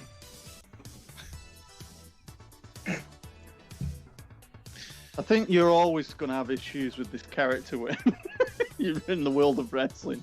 Because there's never going to be a... Yeah, because WWE doesn't know what the fuck they're doing. Did they explain anything? Has anything happened on the TV with Fiend and Alexa and Nope. everything? Alexa's showing off a new puppet that's like Lily. her version of being the Fiend. What? Lily.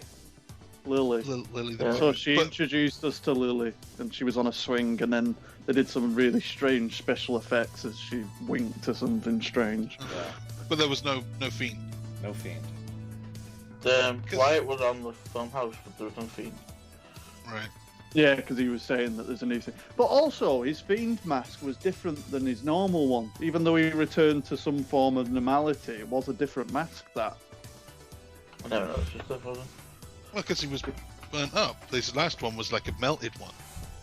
So then he's seen Vince's plastic surgeon, and he's had it all kind of built back up again. But the sections on the side with the black sections that had the blood-like element round it in the original mask. Turn into one of them. I know. On the new mask, it's slimmer.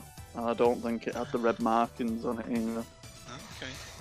I think, from what I might be wrong, you may have got a different impression to me, but think the idea now is that they're going to be splitting them up. So Alexa and the Fiend. Shut up, Alexa. They're basically going to be doing their own things. So. But their things are basically the same things, aren't they? They're spooky magic people. Yeah, exactly. Yeah, they're still. That's a problem. We don't need two of these storylines. Oh, there's the doll on the stream, Chuck. Yeah. That's So really one- so crap. So one did mention that you're probably rarely clutching the straws here, but it's got ginger hair. It is something to do with Becky. Ginger and kind of pink. I'd be quite horrified if Becky found out that we're doing this doll that's going to be based on you. Here it is.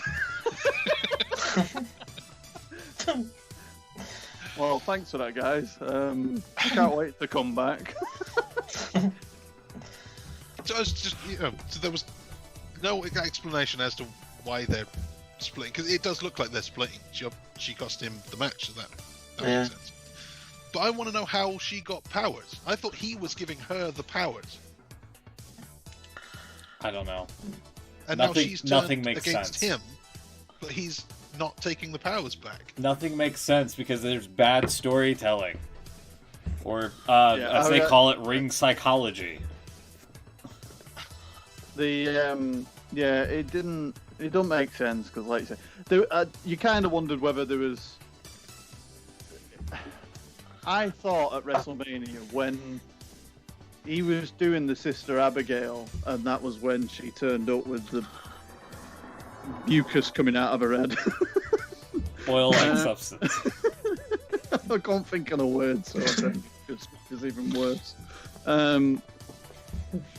So I thought that, we're going down the Sister Abigail, taking over Alexa or whatever, or she's now out of control or something. But to be honest, it doesn't look like that's the way they're going with it. I think, just going back to what you said there, Chuck's about, how did Alexa get her powers and all that. I think you might be looking slightly too much into it. When, the same storyline's got a talking rubber elephant.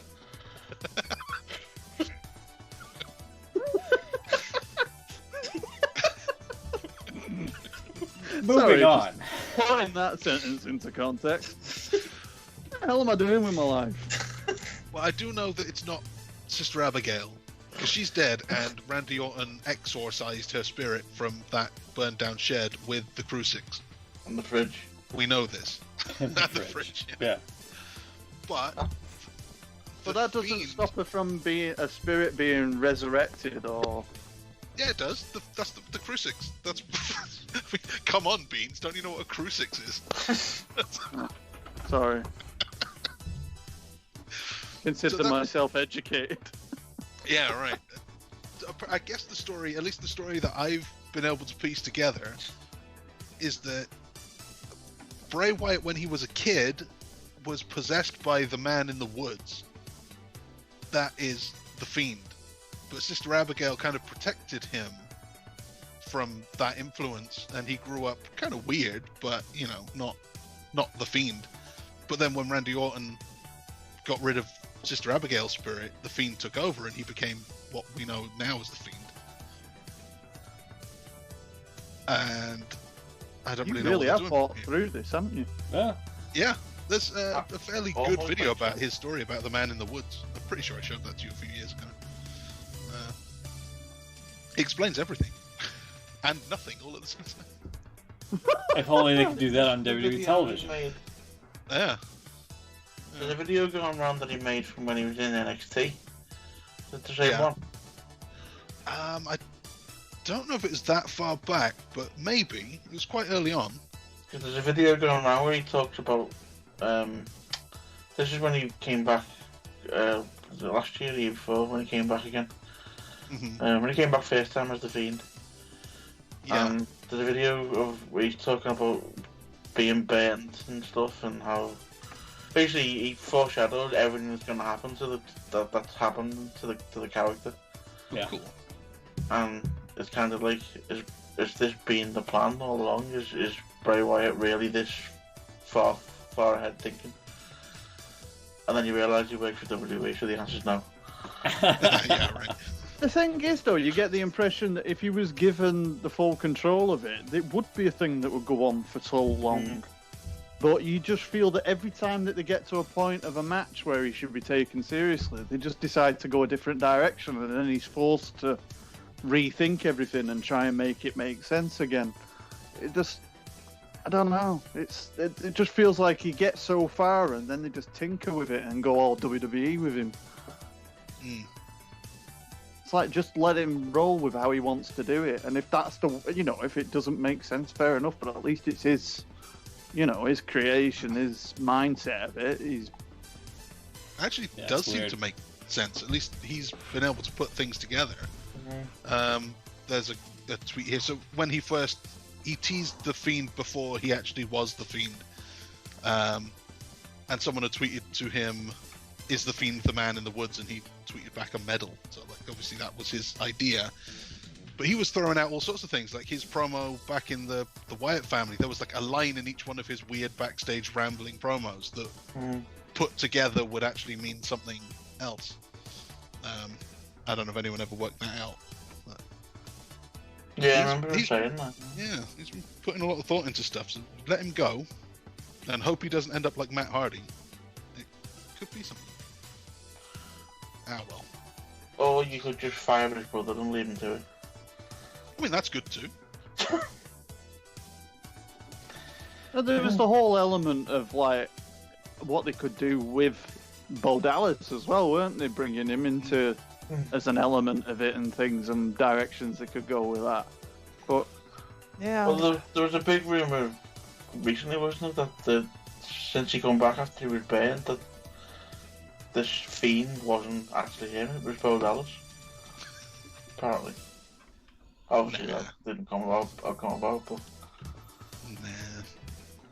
Nah. Okay, so I think we split this one. Beans and Will, you get points for Randy Orton. Me and Smoot do not. We thought Fiend would go over strong on his return, but nope. Then we have the follow-up from the last night's, not last night, but the previous night's WrestleMania. Natalya and Tamina get their title match and lose it. Smoot finally gets one. Swerved. They put them over only to beat them means Shania Payne, the Jacks of Spades. They've got why even have this win. match? I don't Smoot get it. wins. Yeah, I win the entire prediction game. There we go. I got it. Got it. I'm a winner. did you see the picture that was online of Natalya's lip? No. Yeah, I did actually. Yeah, she got busted open. In a bad way, didn't she? Yeah, she got kneed right in the lip. Oh. And she put a picture up. I think they, And the then old commentary, they said that she lost a tooth, but she didn't, did she? no, she just said punched she in the lip. Yeah. But I thought it was quite funny that Shayna Baszler put a tweet up saying, "Call me the dentist," and then That's Britt Baker. Britt Baker replied to it. What did she say now? Oh shit! Kane? Kane was a dentist. I can't remember what she said, but I thought it was quite a good comeback. I'm probably jinxed it now. I'll take a It look was here. probably shit. I'll take a look here. Hold on. Just call me the dentist. Assuming the tweet's still up. All right, Twitter's still fucking broken. I absolutely forgot about that. Oh, well, this might take a bit. Okay, so apparently Shayna Baszler said, "Call me the dentist." Britt Baker replied to Baszler and said, "Call me Queen of Spades." Oh, Ha! Call me the dentist. Call me Queen of Spades. Yeah. Gimmick infringement. Do So this one went quarter of an hour and got 2.25 stars. Oh, Randy Orton and Bray Wyatt got -1 star. What? Got -1 star. Yeah, I would agree. You're Right. telling me that this tag match was more interesting than Bray Wyatt and Randy Orton?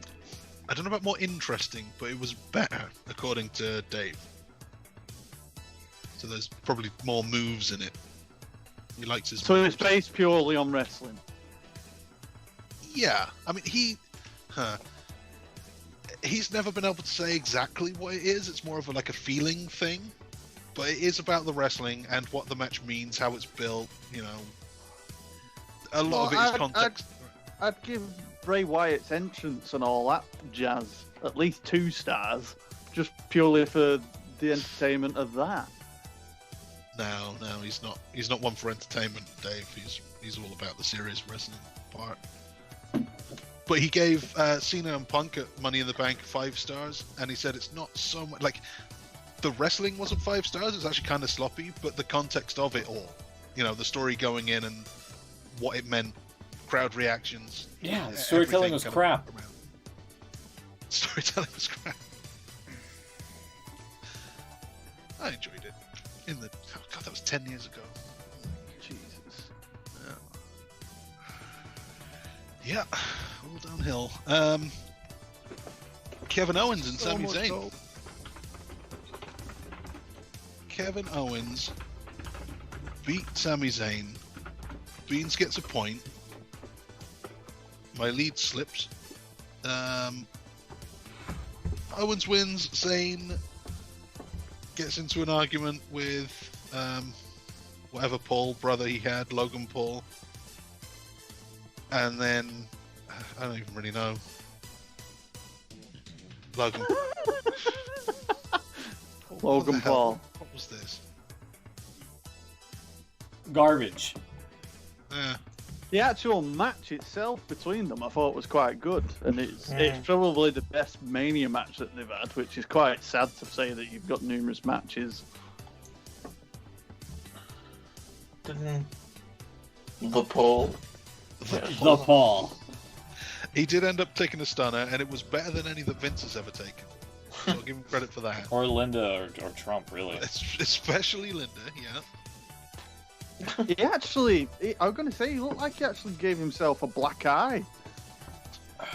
Did you notice when he were getting out of the ring and he were being helped out and he was like, ow, like talking to people? But he actually looked like he had swelling under his eye, and I'm like, did he literally just like nut Kevin Owens' shoulder as he went down? Maybe. I don't know. Yeah, so this was filler. Yeah.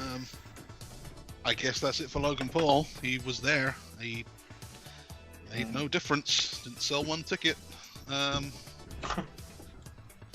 Jake Paul is set to face former UFC fighter Ben Askren in a Yeah. boxing match in Atlanta on Saturday. That's today. That should be underway right now, I believe. We're getting ready to be I don't know any of them people though. YouTubers. I think I'm well, at- one of them's a YouTuber. The other Paul is a YouTuber.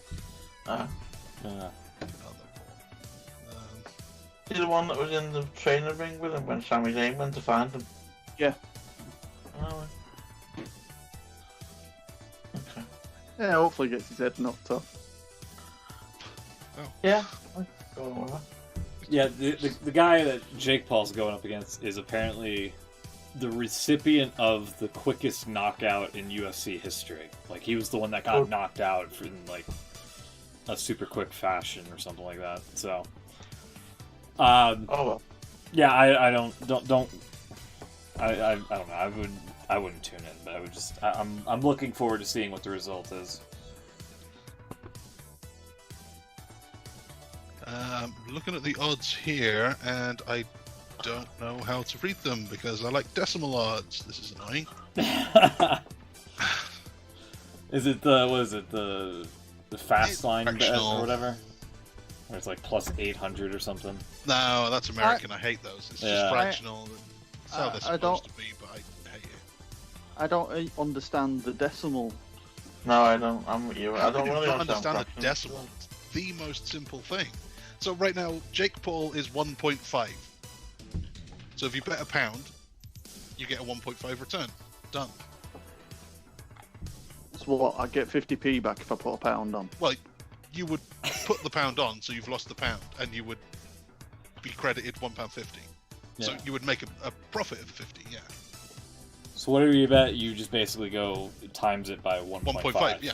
Yeah. That's the return. Yeah. Yeah. Whereas Ben Askren is 2.5.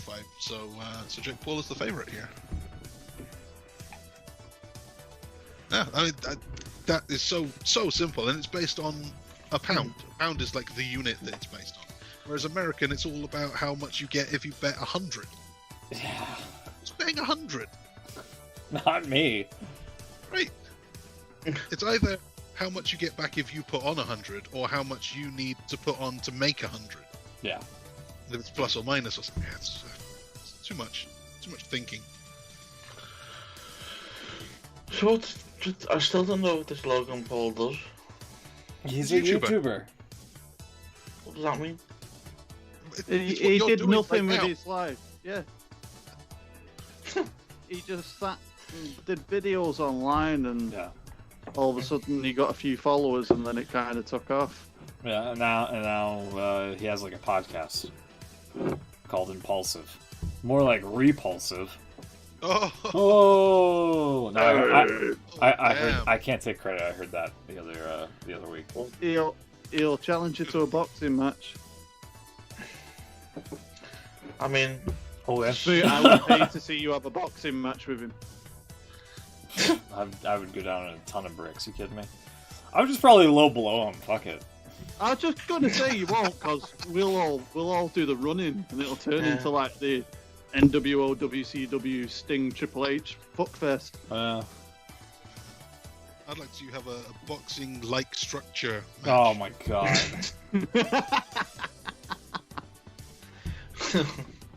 I challenge you to a boxing ladder match. I can't believe he's got a podcast. I mean, who has one of them these days? The I contract. know, they're The contract flashing said the fan, boxing. the whole podcast. Ridiculous idea. It'll never take off. No. The Our contract. first-hand experience of podcast not taking off. The contract said boxing. It didn't say anything about kickboxing, and he just hammer him with a fucking dick kick. Kick him in the dick. Even in kickboxing, you're not allowed to kick them in balls. All right, Oh, sure. Anyway, So that's the Logan Paul match there. Sheamus We've and spent Riddle. too long discussing people called Paul. Can we move on? Yeah. Can't feel my legs. That's Paul. Paul, I can't feel my legs. Yeah. Yeah. Sheamus, Riddle, United States Championship. Holy shit, did he fucking knock his head off? Yeah. God. I don't like Riddle. I think he's a tosspot. But Yes. I think he handled himself well in this one, to be honest with you. I had to chuckle to myself, because when I saw him sit up and he spat a load of blood out, I was just like, pay you any money? Like, Will's doing evil maniacal laughter at the minute. This is one of those moments where, like, if the production was a lot better and didn't have like the shaky cam nonsense, you could probably run that footage for like the opening of Raw or a SmackDown or whatever. Like, holy shit. Is it just me, or has there been a lot more of these kicks to faces, boots to faces, since they've stopped the leg slapping? It's Yeah. over the last month or so, 6 weeks. They're not allowed to slap the leg on super kicks anymore. But anyone who They're does not a kick allowed through to slap the McIntyre leg should- with super kicks. And someone tell bloody Adam Cole then, because in NXT he was having right good fun. Yeah, him and Johnny Gargano, they were. I think I don't know if it was their fault, but I think they are two of the more obvious ones that do it. Did you Yeah. see the poster backstage? I did, yeah. The poster backstage. Yeah. Ryan Alvarez Backstage. posted a screenshot of Instagram from Hulk Hogan, and the back behind him and BB Rexa was a poster that said "Do not slap the leg when kicking." So it's a real sign. Wow. So yeah, so we're just gonna change the rules, and I'm gonna have to kick you in the face now, my friend Matt. There was also a sign that said something about wearing masks, and neither Hogan nor Rexa were wearing masks. It was like right next to it. Covering Yeah. something needed. Face I would try to pull it up, but again, Twitter's in the toilet. Yeah, right I got it there. It's in the chat room here. I've pulled up the actual picture there. Pretty quiet, I think it's just Required, right? Oh, Hogan's got that moustache covering some of his face. Yeah, because they're a bit weird when they're actually in the arena, because they don't have to wear them when they're out in the Thunderdome, if you like. But they do everywhere else. They have to comply with the Florida guidelines, yeah. I thought Florida had no guidelines. Yeah, I mean, there's not much. But yeah, Sheamus gets the win. Sheamus gets the win. He's your new US champion again. This got 4 stars. Yeah, I say Must have been the pirate pigeons. Yeah. Which came out of them. 4 stars and 1 point for Smoot. Smoot went off the deep end again. Went Sheamus when Wheel went Riddle, and it paid off. See, I don't like Riddle, but if they're gonna use him like this, where he just gets battered every week, I'll be quite happy. Yeah. Watch that. It happened on Raw as well. He got demolished by Lashley. So, I'll be up for that. Yeah. Next up, we had the Intercontinental Championship. Oh, jumping Jesus Christ. Yeah. This was... Do you say jumping Jesus? Yeah.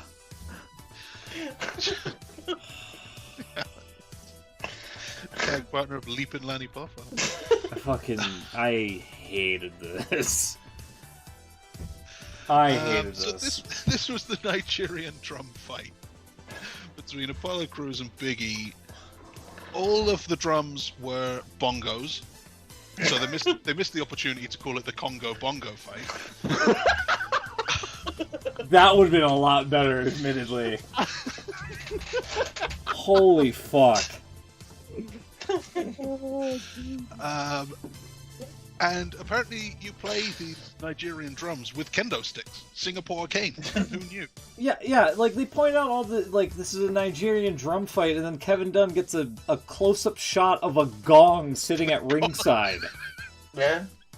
For no apparent reason.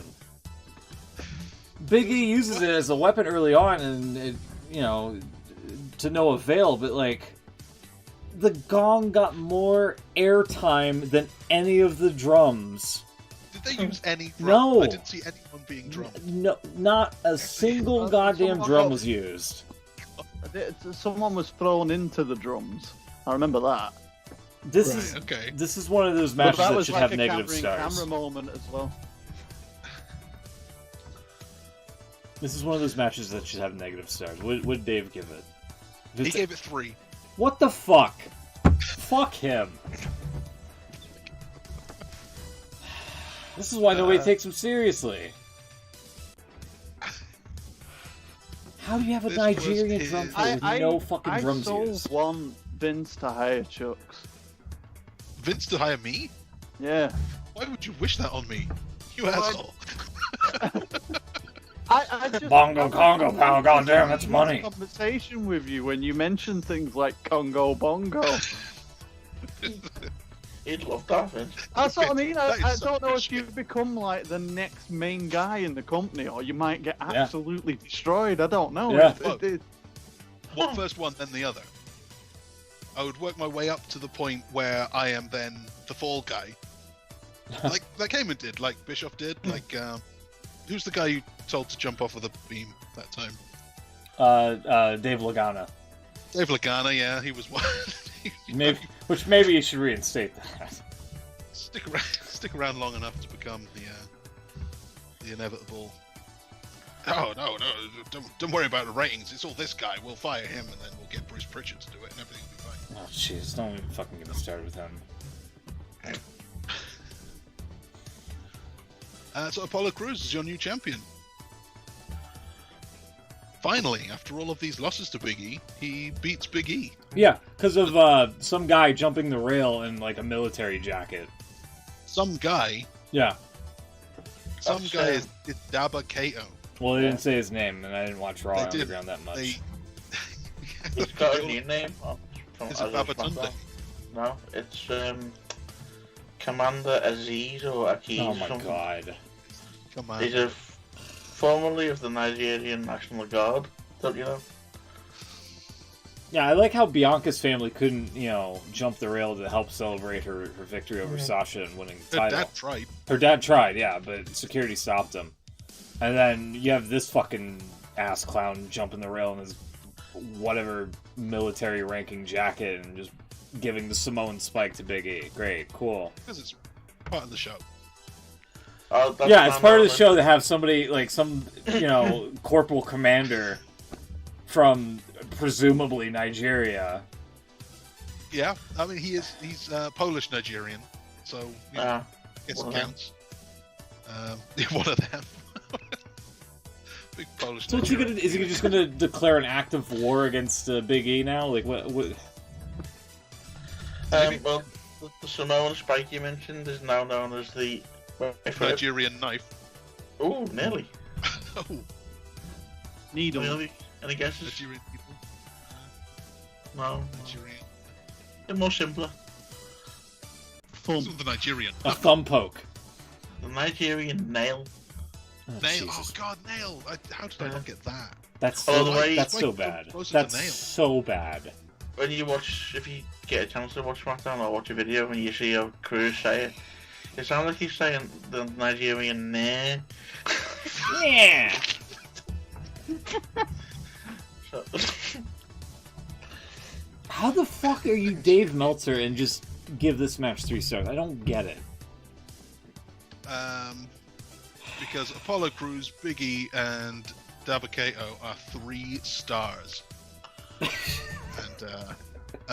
Yeah, clearly that's maybe what he meant. Yeah. What the to be fuck? fair, the way it's been done's a bit cheesy, but I do think Apollo has got a bit of a future for once.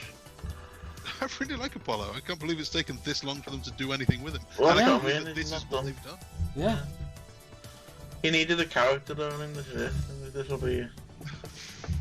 I've got to admit though, I'm quite concerned that he comes out with a huge Q-tip. He was carrying his spear upside down. His mate's got a spear now. Okay, Great. that kind of makes sense, I guess. Great. Well, when he came out at Fastlane and he was carrying it, it was like, oh my god, that is huge earbud. The And then- bottom end is like weighted. It's got that round, that like earbud thing, and the other end is a spear. So you don't want to get that side in your ear. To be honest, I wouldn't like either. It'd be quite painful, I think, for all aspects. I'm just gonna stick this in your ear. Yeah. Good point. Yeah, I don't know why he was carrying it upside down. He just looked like he was holding a giant baton. Like Yeah. he was Well, yeah. in I was marching band. conscious of saying anything. I thought I'm probably going to put my foot in it here, and this is some highly religious item that he's taken out, or cultured thing, and I'm going to call it a fucking earbud. Yeah, Yeah, well, you have Commander Aziz. That's Commander. Who is this guy then? Is he actually someone? It's Daba Who's Kato him? from Yeah. Raw Underground. Raw Underground, yeah. Just the same with Almost as well, where he was Right, Shane. he was called Babatunde for a while. Yeah. That was his actual name. Yeah. Which is a much better name than Daba Kato or General Aziz. Yeah. And he's legit of Nigerian descent, or from there. Mm-hmm. So. Oh, is he? Oh, right, okay. Mhm. Yep. So it's not that insensitive to make him a commander. I mean, It's not the 1980s.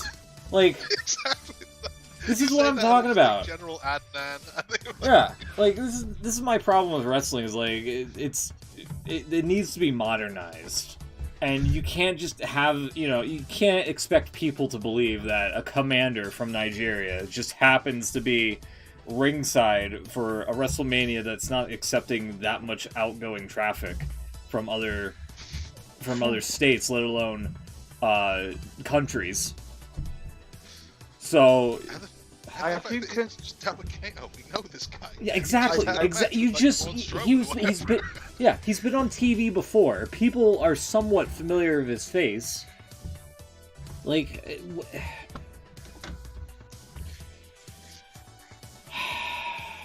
Yep. can we move on? But okay. Yep. I'm fine with the. I hated this having match. A bodyguard. I hated this match. How does a gong get more airtime than a fucking bongo drum in a drum fight? They had to have bought like 30 bongo drums and painted them green. Yeah. Yeah. That was someone's job. Yeah. Someone's job. Source a bunch of bongo drums and green paint. We're not going to use them.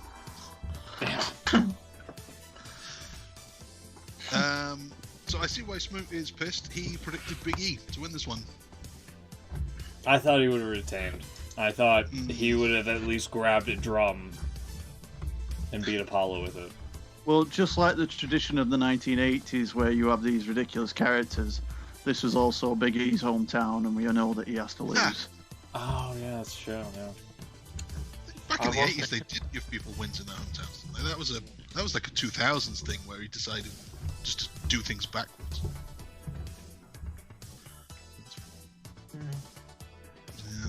Yeah. Again, It's the worst of I both wish, worlds. I wish Chucks would again be sat in front of Vince McMahon. I think I'm going to be the one to say, Vince, don't you think we should have the guy win in his hometown? Like, smiles on faces and all that. I'd just like to say, you really are a fucking idiot at times, aren't you? I would say that to him. You know, You're like, you're the stupidest smart person I've ever seen in my life.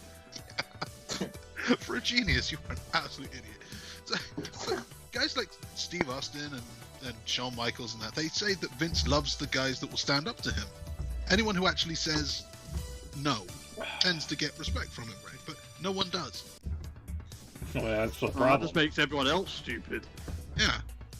So if I say, Vince, you're an That's old man, why he's you making don't know what people you're doing lose in anymore. their own town, because they're all fucking idiots. I've got to make you lose.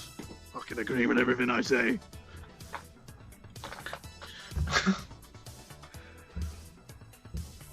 Yeah. That's going to be. Okay, so then the third title change in a row.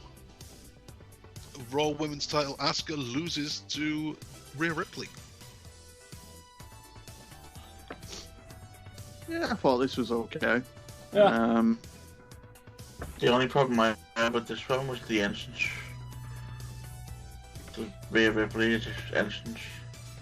Oh, the live band. Yeah. I thought she was all right. And no, she was just shouting. Yeah, it was quite shouty. But the song is kind of shouty. Well, yeah, I mean, I suppose it is, but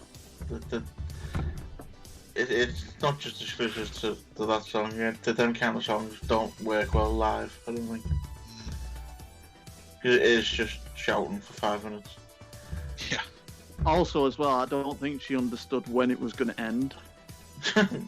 So she just kept repeating the same line. Yeah, because entrance music's usually just repeat over and Yeah. over. There's no finality to them usually.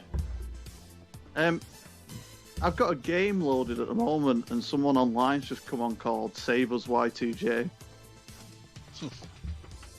That's from You're playing the game during the 2007. show? Who does that? I know, yeah. Who does that? How do you play that?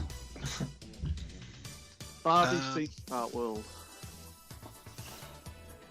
What? Rhea Ripley I'm not. wins. I just thought I'd think of the most random things that I could think of. Oh, fair enough. Yeah, I think this is where I fell asleep, actually, to be honest with you. This is where I gave up too. Wow, I don't blame you. Oh, yeah.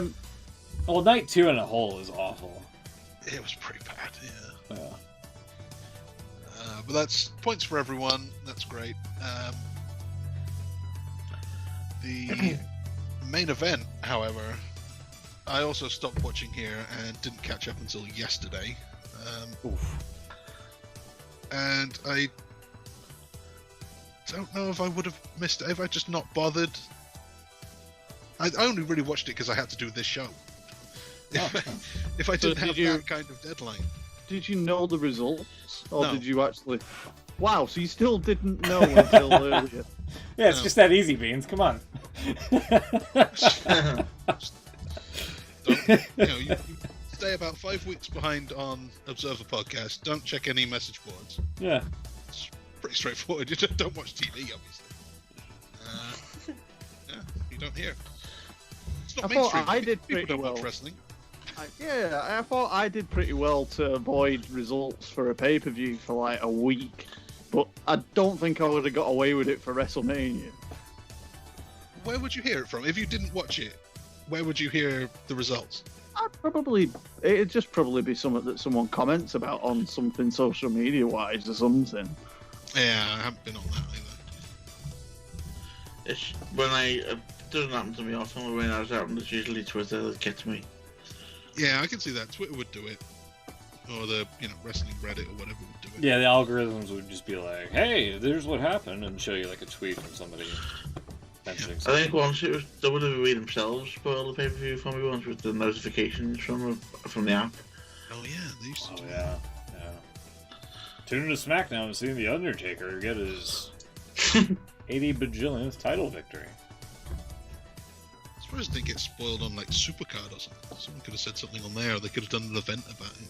Yeah, when Joey Styles was running .com, he would deliberately give away the outcomes to like SmackDowns and things like that to combat the dirt sheets. And I'm like, what kind of logic does that make?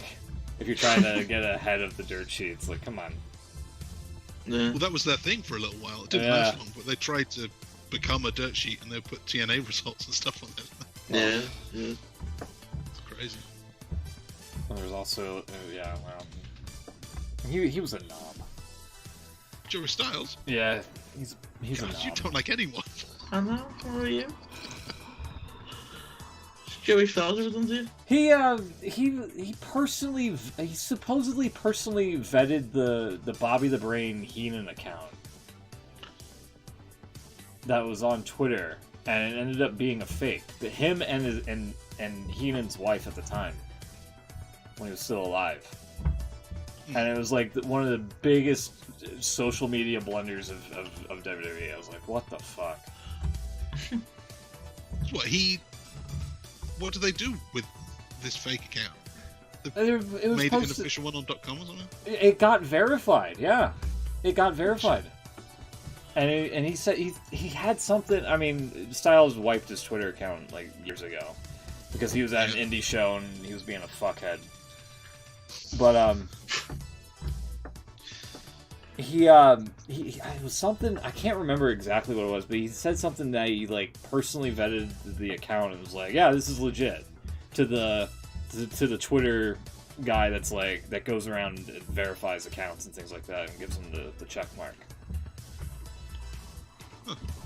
And it ended up being a scam, basically. Yeah, that's no good. Yeah. He did punch JBL that time though, so swings around with it. One of those times where he was not a fuckhead. No, that's the lesser of two fuckheads, I guess. Yeah. Yeah, JBL was at ringside to call one of these matches, and he said something about the Earth being flat, and I was like, oh my god. He would believe that. I've just done while you were talking, I've done like search at TNA on WWE.com. Yeah. And all them news articles are actually still up there. From years ago. Yeah, they used to have like industry news on the .com site. Yeah, I would have thought you did have taken it off, but now they're all still there. Live event results from May 2008. Yeah, like 2010, there was like a small indie company called AEW. Because when we went back and looked that up, it was like still there in the cache pages. It was weird. I wonder what that would have been back then. Huh? You just be like, hey, can you hold out and just squat on the name for a little while till 2021? Yeah, apparently JBL did actually say God's flat Earth. Yeah, he must have been making a joke. Well, it probably was a joke, but coming from him, you know, it sounded legit. You never know. It's like, I never know how serious AJ is with that. Apparently AJ Styles is a big flat Earth guy. People keep taking the piss out of him as well. Yeah, Daniel Bryan surely exposed that. He's joking. Daniel Bryan exposed the hell out of him on that on Talking Smack back in the day. Fuck. I can't believe that anyone is serious about it. It has to be a big troll. But, Especially in 2021 now. Like, so. you know. Well, we're determined to try and go back to the Dark Ages, aren't we? Yeah. Even Brian Kendrick tried to claim that the sun was cold. He was one of those. The sun was cold. Yeah, because he says if you like climb to the top of a mountain, you're closer to the sun, but you get cold. Explain that. Oh, for God's sake!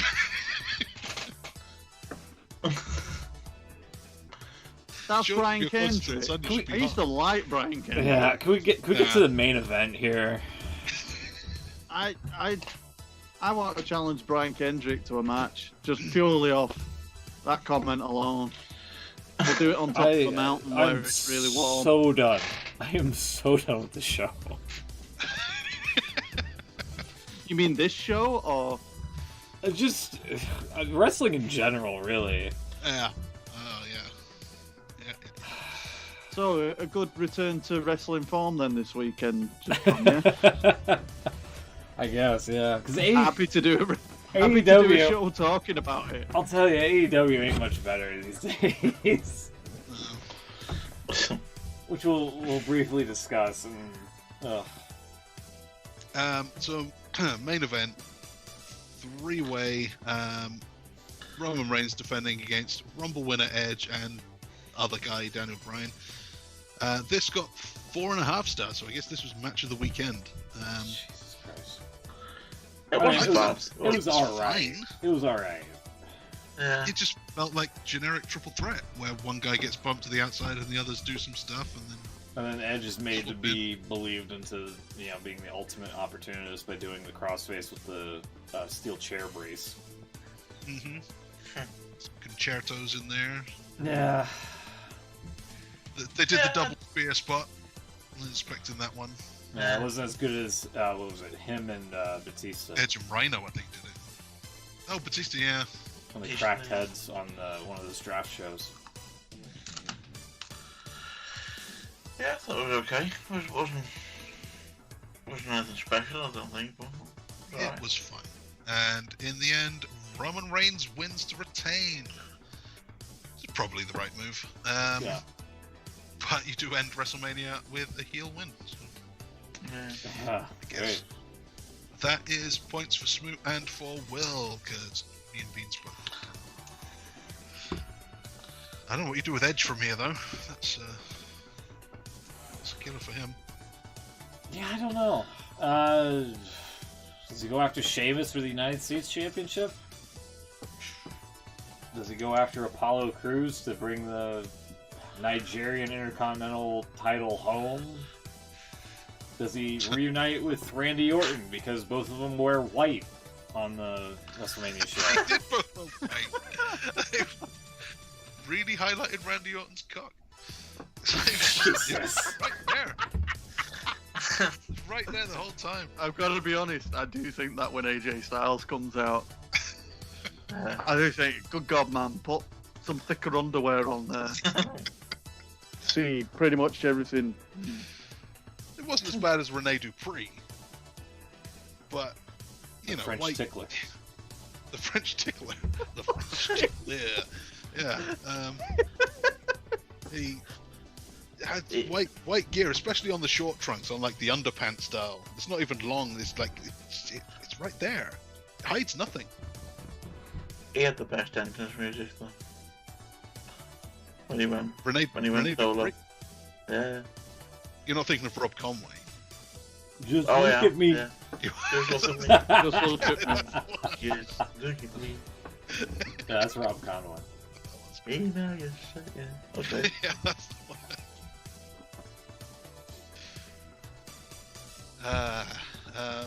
Yeah, night Yeah, one was so much better. Let's not make night 2 canonical. Just pretend it didn't happen. Yeah. The one with the 45-minute rain delay was somehow the better show of the one that actually started. Did you notice that they did the usual advert for next year's Mania? In Hollywood, or no, Texas. Texas, yeah. Hollywood. Did you notice there wasn't a date on the advert? Oh. Yeah, it just said April. Yeah. Which has got me and most of the internet thinking that the 2-night thing is here to stay. Better. Could be. Also, the next pay-per-view, which will be the first of the next season here, when we tally up the points, which are on the screen, is called WrestleMania Backlash. Oh yeah. Instead of just Backlash. Maybe WrestleMania Backlash is going to start like the Dallas thing where you were saying about how it might, you know, it doesn't make any sense chronologically. So maybe he'll just like Vince will be in the shower or something, wake up and it'll all have been a dream. And WrestleMania Backlash will actually be the WrestleMania show we should have got. And it'll take place in Saudi Arabia.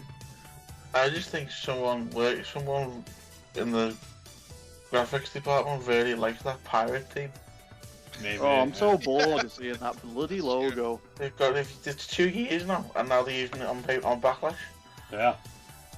It's like we get more subscribers for WrestleMania than any other time of the year, so let's just keep doing WrestleMania. Let's just keep adding WrestleMania Extreme Rules. It's too big for 2 nights. It's too big for one designated pay-per-view. Yeah. Because like on the Go Home SmackDown, it was billed as WrestleMania SmackDown. Yeah, it was. Right, because they did the 2. So what are they trying to? Who are they trying to advertise for? Is it just random stragglers on Peacock and just be like, oh, what's this WWE stuff? Oh, WrestleMania! I know WrestleMania. Yeah. What do you mean, WrestleMania Revenge Tour? Yeah, exactly. There's another reason for doing a WrestleMania in the UK. Yeah, just do another. You're already here because you got your revenge tour straight afterwards. Yeah, honestly, you guys should have one by now. I mean, once of course, COVID passes. Can we wait till the product's a little bit better though? If you're waiting a while. What, you don't want? Yeah, exactly. You don't want Logan Paul over there? Oh God, we'll have our own version of something ridiculous. Yeah, we've got PewDiePie over here. God, he ain't over here, is he? Yeah, he's in Brighton. Is he? Yeah, he's been in Brighton for years. Yeah, I thought he was over. I didn't know where he was, but he was here somewhere. Is he not like Swiss or something? No, that's Cesaro. He's Swedish. He's Swedish. He's lived here for 10 years or whatever. He's been in Brighton the whole time, and now he really wants to move to Japan, but he's been virused out, so he's stuck. Didn't he get beat up in Bristol once? PewDiePie get beat up in Britain? I haven't heard that. I'm sure it's just fairly recent, like the last couple of years. I'm sure he was out a night out or something. Someone battered him. I haven't heard that. Well, there you go. Sure, WrestleMania 41 in London with PewDiePie as the special guest enforcer, and then the people that beat him up are going, and then people that beat him up are going to come out and cost him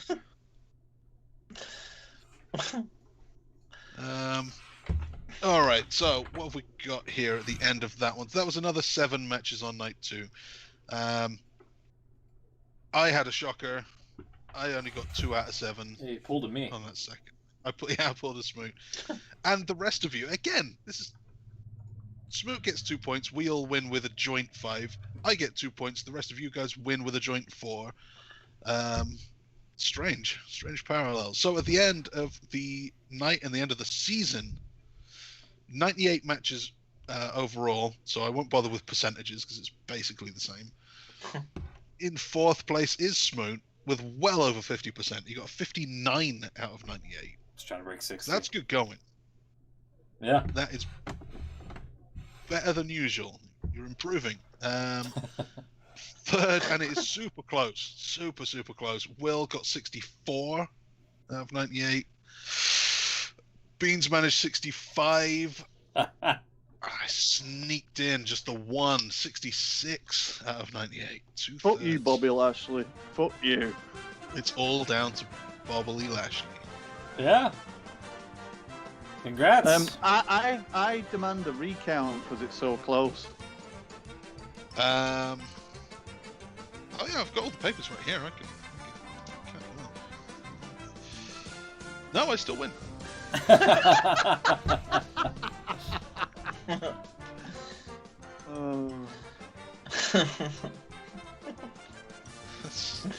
I'm still sour over the points that were stolen from me. Yeah, you should have made that deal. Yeah, that was a big mistake for you.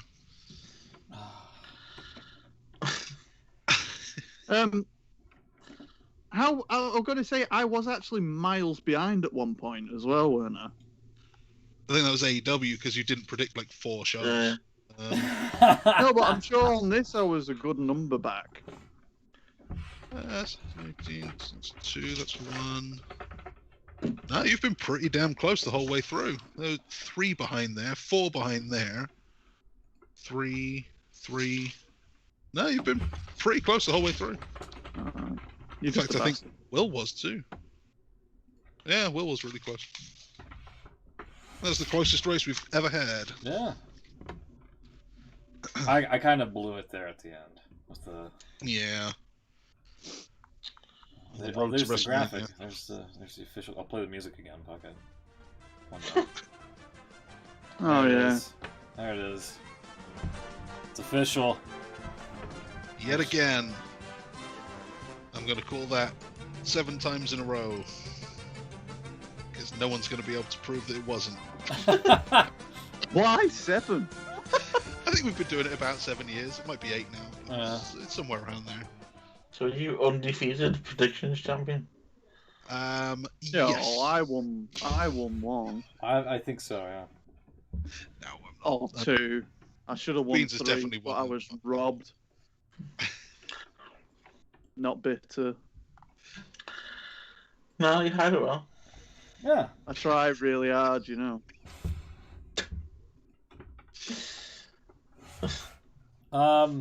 Speaking of JBL, as we did Oh briefly. God.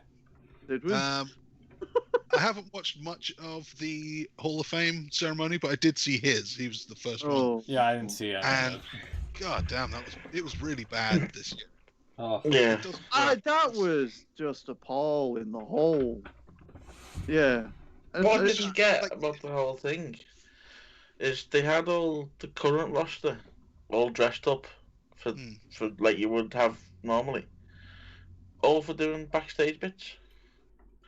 Yeah. If you're gonna get them all to dress up, why didn't they have them all out in the arena like they normally would? Good question. Maybe it just went on so long. Because it was like heavily edited. Oh, yeah, The I get that. Bell one was like he had his stories, and he was just running through these stories to get everything in, and it was just crap. There was nothing to it. Okay, even if you've had, the current roster and the family and whatever, and maybe the crew and what have you, you'd have created some kind of atmosphere, some kind of feedback for the guys to, when they're talking. Yeah. Instead of just talking to screens. But yeah, no, the whole show wasn't a Hall of Fame. No, it really wasn't.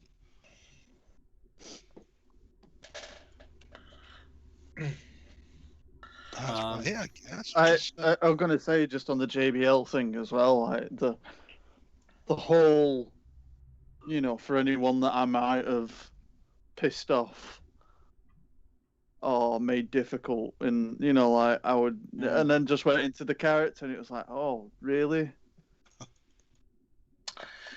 Yeah. Speaking of people who was pissed off, Mauro Ranallo is doing Impact. Oh wow, Yeah. Is it? that's a huge upgrade from. Yeah. From Josh Matthews and whatever they were doing. Is he doing it with Josh Matthews? No, Josh is supposedly more of a backstage guy now. Supposedly. Woo! Thank God. What a douchebag. Yeah. The other major story this week is WWE releasing a bunch of talents, seemingly for their excuse being budget cuts, coming after the fact that the network was sold to NBC Universal for $1 billion. So yeah, take that Makes for what it's perfect worth. sense to me. Yeah. And also, why fucking, what the hell has Samoa Joe done wrong? I don't know, dude. Like, I think there's more to though. But there's got to be more to it. I don't know. I wouldn't be surprised if it's something where he's probably asked to be cleared, And they won't. They've said no. So he said, "Let me go." Because I think Daniel Bryan threatened it once, didn't he? He said, "Oh, well, you're not going to do me. To clear me, I'll go somewhere else." yeah. And I think that's what he's done. With Daniel Bryan, they said we can extend your contract as long as you're injured. So we can keep rolling it over because you're not giving us the in-ring, the work that we're paying you for. So they trapped him basically indefinitely. They've done Rey Mysterio like that too. Yeah. They extended his contract for about 6 months when he was injured. I suppose it's a bit different with Joe though, isn't it? Because he's been working. He may not be wrestling, but he has been working for them. Well, yeah, that's why Daniel Bryan was doing the talking smack and stuff. He was. They kept him around doing stuff. But, I don't know. Maybe they just didn't see the value in keeping him around, or maybe they didn't see. Because I think in some part with the Daniel Bryan one, they kind of wanted to protect him from himself. He knew if he goes somewhere and they're worried about his state, they kind of feel he's safer with them. And maybe Joe's situation isn't so bad and they don't want to do that. Who the hell knows? I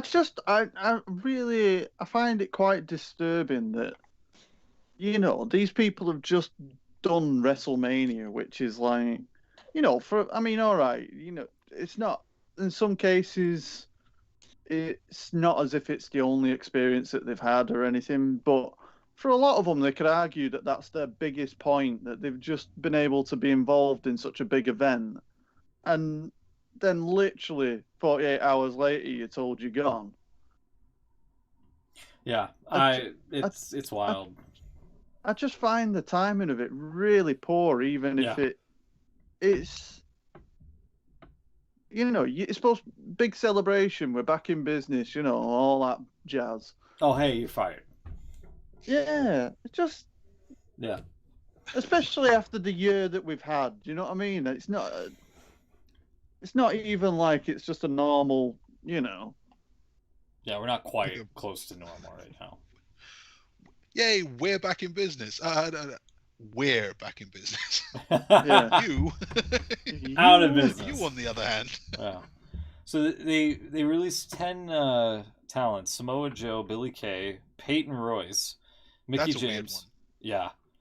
Peyton was on. Well, we'll get into it in just a sec. Mickey James, Chelsea Green, Tucker, Callisto, Bo Dallas, Wesley Blake, and a late one. Get ready for this one, Beans. Mojo Rawley. What? Yep. Who was last seen when they were trying to get Gronk for COVID Mania last year. Yeah, and I mean, you all know my wonderful relationship with Mojo, but even I'm not. No one wants to see anyone out of work. It's not. It's different in the fact that you've got talent there that aren't being used, and I can understand it. And if you've not been involved at the weekend, I suppose that they're all thinking, there's this tradition where they seem to have a clean up after Mania. I've not been used. I've not been around. There's a good chance that I'm going to be going. Yeah. That's a very different situation than 48 hours ago. I was carrying your company on a broadcast wearing a fucking poncho. A rain flicker, trying to keeping this thing fucking afloat while you rapidly Literally. Yeah. It's a ship. And then to be told you're gone. Yeah, the And Samoa then, like Joe you say, one doesn't there's other make any talent. sense. Yeah, and there's other talent, like you mentioned there, Peyton and Billy Kay. I mean, Billy Kay was on the bloody show. Was on the show, yeah. She was in the turmoil match. Peyton Royce was on Raw Talk about, like, I think a month ago, cutting a heartfelt promo saying something along the lines of, like, closed mouths don't get fed. And, she wanted a shot, and then, they never gave her one, and have your shot somewhere else, I guess. But she's with Sean Spears, so I'm sure that, she'll probably work for AEW with him. She'll be the first female in the Pinnacle or something like that. Yeah, and I mean, it's good that there is, it's a healthy industry in the fact that you've got AEW and Impact that are, in a position where they can move to other areas to continue work. But also as well, like, we're talking about a pandemic where things aren't happening, indie shows aren't taking place. Yeah. These people aren't in situations like they would normally be. So guess what? What difference does it make to WWE? How many people have they had on a payroll for years that they've never used? Bo Dallas. Brooklyn Brawler. Until they got rid of him last year. Right, and who have they still got on there at the moment? I mean, I know people were arcing on about Dana Brooks, like, not showing enough improvement and is still around. She was showing something. She was showing a lot. Yeah. I mean, Mickie James, she was enhancement talent. She can go back to Impact, I feel. Same with Chelsea Green. She was much more prosperous down there. Tucker, they never did anything with him. They split up Otis and Tucker, and then that was it. That was it. You never saw Tucker again. Callisto, that's unfortunate. Yeah, I kind of liked him as well. Yeah. He is. I mean, when you look at like AEW, you think on how good Phoenix is. Yeah. Really good. What? Death Triangle could become a square. But you know what I mean? You can't tell me that it'll be the Death Square or the Death Square like shape. Tony Khan hasn't completely lost it, so I think Death Square should just be fine.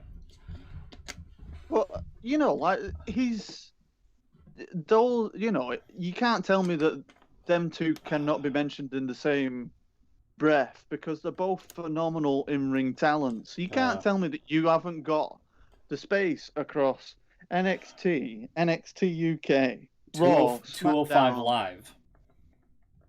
205 Live. Yeah. About. Uh-oh. We losing beans? Uh-oh. I think we did. We've just made our own WrestleMania cut. Vince didn't like what he was saying, so he was like, "You're out of the call, buddy."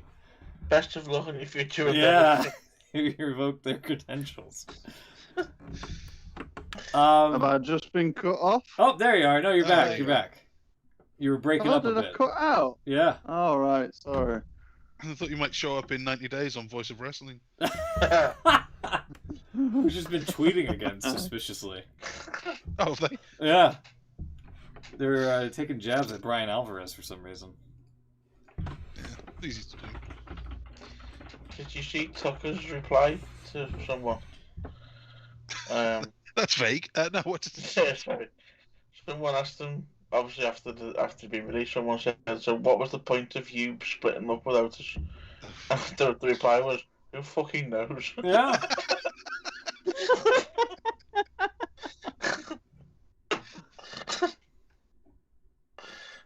I saw his immediate response of him playing golf and smoking. Yeah. Yeah, I mean, more power to him. He seemed to be, just as bamboozled as the fans were on that decision of, splitting him up with Otis. And, like, that was the thing with Otis and his Peach Mandy was, like, the best, like, one of the best angles going on because everybody could relate to it, And it also gave Dolph Ziggler something to do as well. So, I mean, it was just it was good business all around, and then they just they got rid of the writer in the budget cuts from last year that came up with the storyline, and then 1 year later they get rid of one half of the working guys, the blue collar solid tag team there. Yeah, do you reckon the only thing that saved Mandy was the fact that she slipped on the ramp? I don't know. That and supposedly Kevin Dunn loves blondes or something like that. So, oh yeah, that was another thing. By the way, we didn't get a chance. I kind of didn't care, but Natalia, 15-year, or close to it, like a 15-year vet in the business or whatever. You mean to tell me she doesn't know who the legal woman is in a tag match and puts the fucking sharpshooter on the illegal person to try to win the tag championships? Going back to that whole booking folks like, a buffoon. That's a prime candidate right there.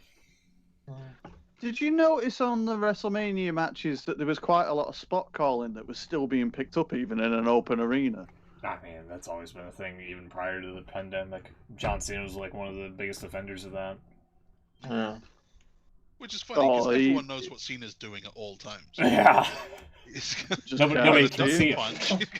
Yeah.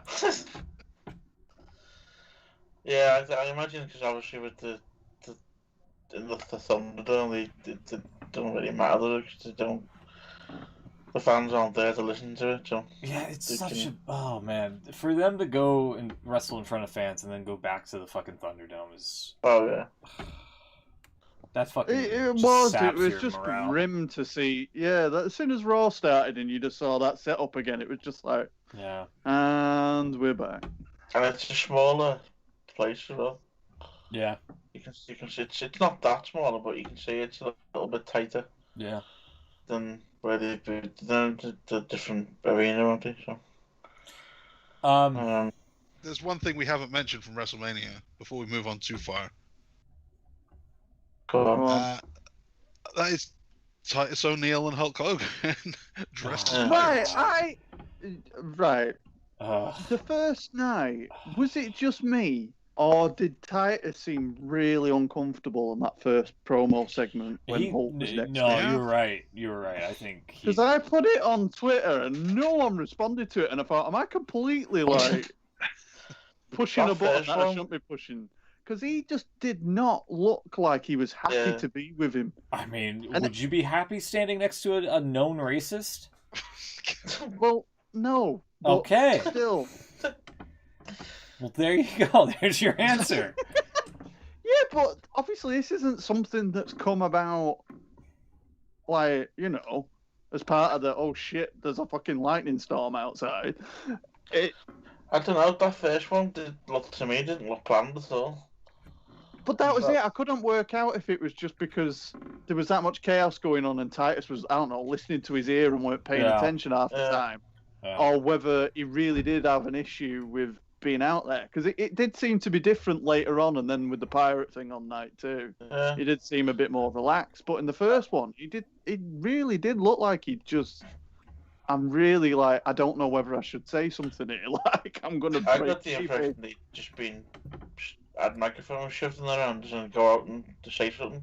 Yeah. Well, either that or Hogan had some things to say that he forgot or something, because Oh, Jesus he's Christ. tried to do his "what you're gonna do" line, Yeah. and Titus cut him off to put something in. It's completely unnecessary. Yeah. He could have just let him go. You mentioned about 2 nights, something. Yeah, 2 nights. Oh yeah, and 2 nights run wild on you. Like, that doesn't even make sense. It was You didn't honestly have to do that. it was nice to hear Florida booing Hogan, even after Yeah. even with it through the crowd sweetening and such. Yeah, I don't know what the hell they were. Why do they have to be dressed as pirates? Like, I get it, you're running a pirate themed WrestleMania, but come the fuck on, all right? Like, we don't need that. They had to do it because Hogan likes to use the hard R. No, I saw that joke on Twitter. I'm like, oh, that's pretty Yeah. good. That's pretty good. Yeah, Kalisto. I could see him being an AEW as well. Bo Dallas, the last match he had was in Crown Jewel 2019. Mojo Rawley, again, we didn't see him since last year. Just basically being friends with Gronk kept him around in the company, and then that was it.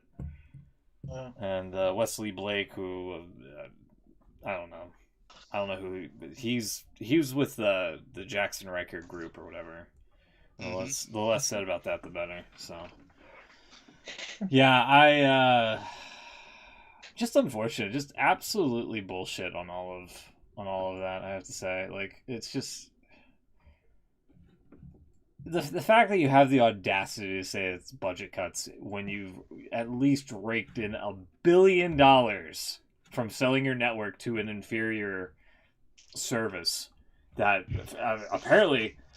From what I was found out was that it doesn't have like a start from beginning feature. You can't rewind when watching live sports on Peacock. There's no match markers. It's an inferior service. It was not designed to be an over the top a streaming platform. Apparently, it is getting updated, but it's going to take time to do. Wow. They say it's going to take until like August to get the current stuff moved over. Yeah. And they're cutting a load of stuff out in the process. Yeah, it's an inferior service. Like, it should have just left. They should have just left it alone. And just, I don't know. I don't know if you Chuck Beans you've noticed, but since you mentioned that about the match markers, they don't have them on Peacock. Since the move to Peacock, they took them off our network as well. So we don't get them anymore. I had them when I caught up on the main event. There was one. This is on the TV app. I don't know if it's different versions. They might have added them. When I watched Mania back on Tuesday, they weren't there then. I had to fast forward to the main event.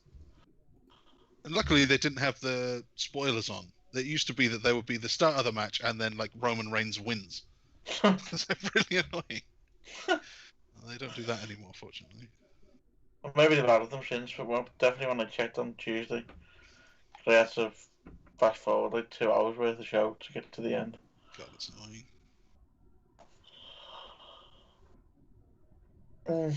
Yeah, the whole Peacock thing doesn't seem to have gone down very well with fans at all. Am I right in thinking that it's a lot cheaper though? Yeah, it's $5, but you get ads.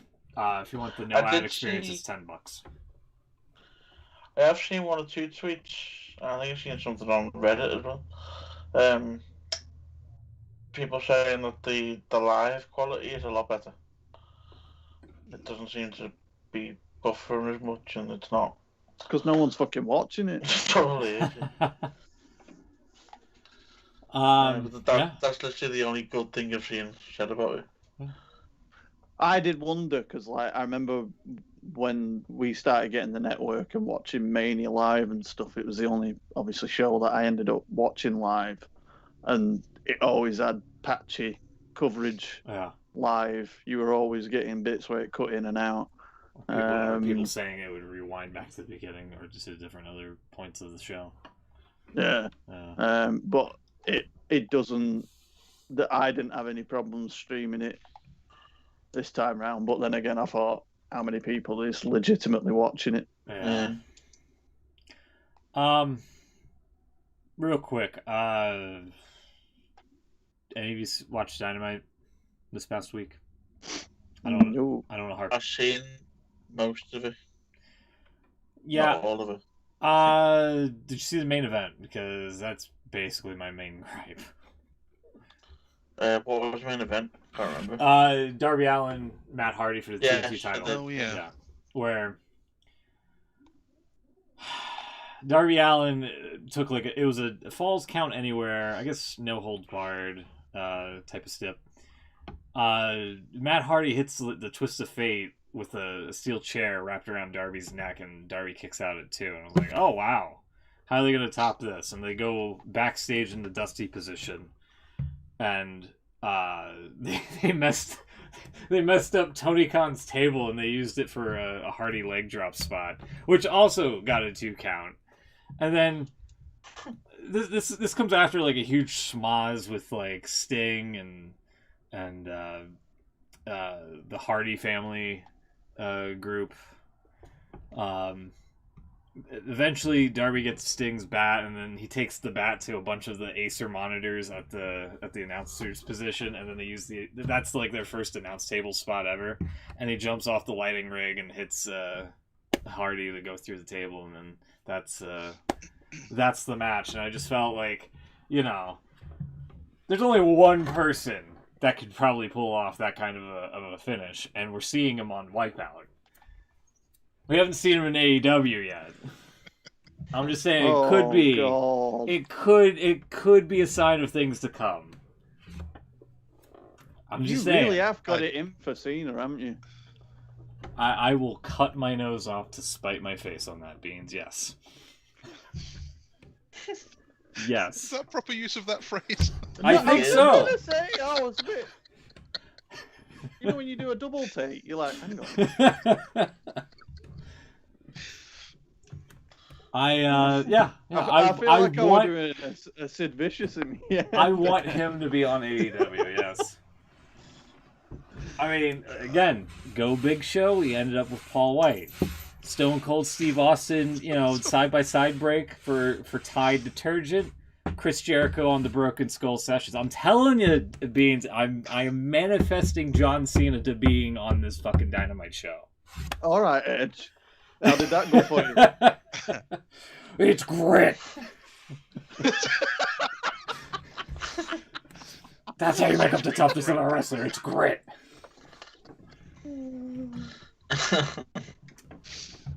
I don't know. I wasn't for the first ever announced table spot in AEW. I didn't like it. I felt like, it was a taped show, so take it for what it's worth. It was better than the usual taped quality Dynamites, but yeah, I don't know. I'm not a fan of it. And granted, I understand that Darby is supposed to be like this human ragdoll who's supposed to can endure a lot of pain, but come on.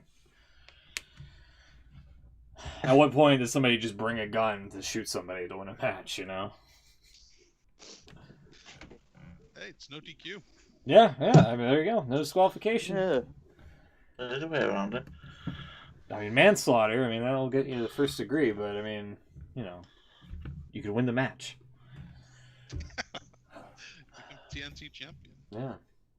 Behind bars. Anyway, that was just my take. I want Cena on Dynamite. Why? Why the hell? It took 15 years to get rid of the guy. I just want him on the show. I don't want him to be booked like typically like a John Cena match or anything like that. I just want him, But he's John Cena. How else? Exactly. Yeah, Turner's got to find a way to just be like, all right, TK, get this John Cena fellow on your show. Like supposedly, Turner wasn't a fan of. For what reason? To hype up Wipeout on TBS to get people tuned in. Wow. Get him and Nicole Byer. All this for Wipeout. Yeah. Why not? Because it's John Cena. Yeah, it's John Cena, the biggest, arguably one of the biggest wrestling stars of the modern era. And he's not with WWE at the moment. Well, he is. He is, but you know, But they're fucking they're Endora under is so- budget cuts right now. So I mean, how much of a paycheck is he bringing in from WWE? Well, Maybe he can't. he's He getting can't a be huge on as paycheck. big a. He can't be on as big a wad as Bo Dallas was from to get rid of him. Jeez, yeah, dude, that. I feel Maybe that's sorry. why they had to get rid of everyone, because they have to keep giving Cena all of the royalties. Maybe. Yeah, Vince just found out Fast and Furious 9's been put back again another few months. He's like, well, fuck it, we're gonna have to get rid of Bo. God. Yeah, I don't know. I And just someone misheard that and thought he said Joe. Both of them. Never mind. How much does he cost? Oh, fucking fire him too. Still not enough. Get rid of the Iconics. But yeah, Dynamite got over a million viewers. By the way, that was the other thing this week, because this is the first week where NXT was No on NXT. Tuesday. Yeah, and I think Oh, they pulled like something like 700,000 viewers, something like that. I think. So both are doing better now. Yeah. Yeah. Not surprising. It's good. So, this week's live Dynamite from Daly's Place. I do not remember. Live Dynamite. That's not good. Yeah. Well, they didn't advertise it as live, but they go every other week. So live one week, taped the next, yada yada yada. So I would assume a safe bet to say that this week's Dynamite will be live. I was I was making trying to an explosion joke. Oh yeah, gotcha. Sorry.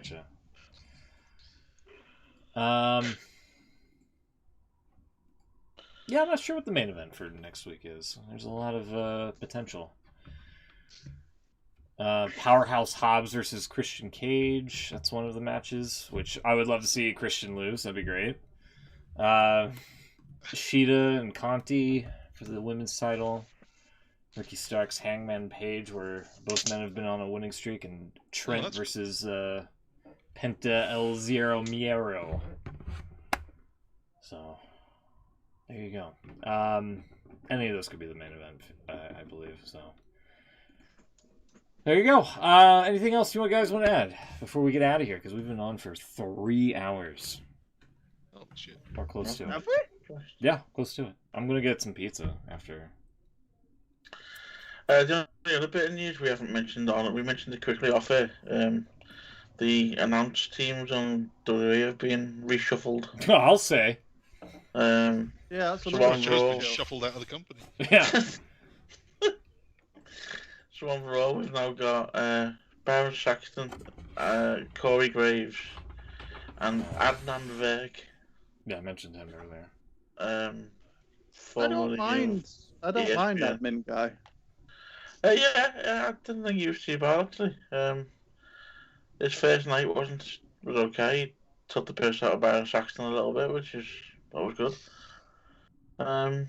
Yeah, I thought he was good. Over on SmackDown, however, Oh, God. Corey Graves was obviously on SmackDown, is now on Raw. He's being replaced by Pat McAfee, Ugh. who's terrible. Has anyone watched him on SmackDown yet? He's replaced by Pat McAfee. Who's terrible? He was just. I watched an hour of SmackDown live, and I haven't bothered with the rest. Yeah, It's just, Well, it is as bad as you thought he was going to be. I don't know. It's kind of weird. He's not actually. Like Corey Graves would mention what was going on in the match, and he'd talk about the story, if you like. That's what it's all about, isn't it? Telling stories. That's what they were always told. He doesn't seem to do that. He just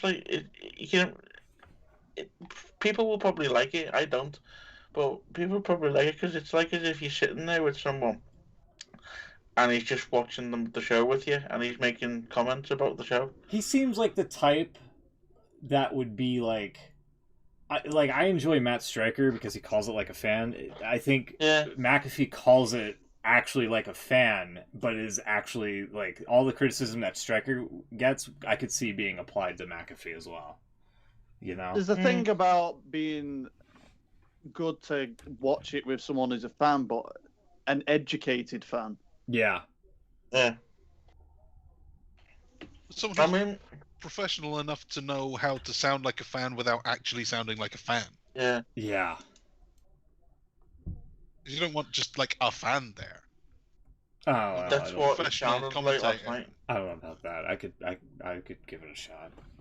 Like, I got a fell on his ass, ha ha ha ha. You know, something like that. Okay, That's yeah. what he sounded to me like. He sounded like a fan who was literally just a fan. Who like won a contest, and then you know.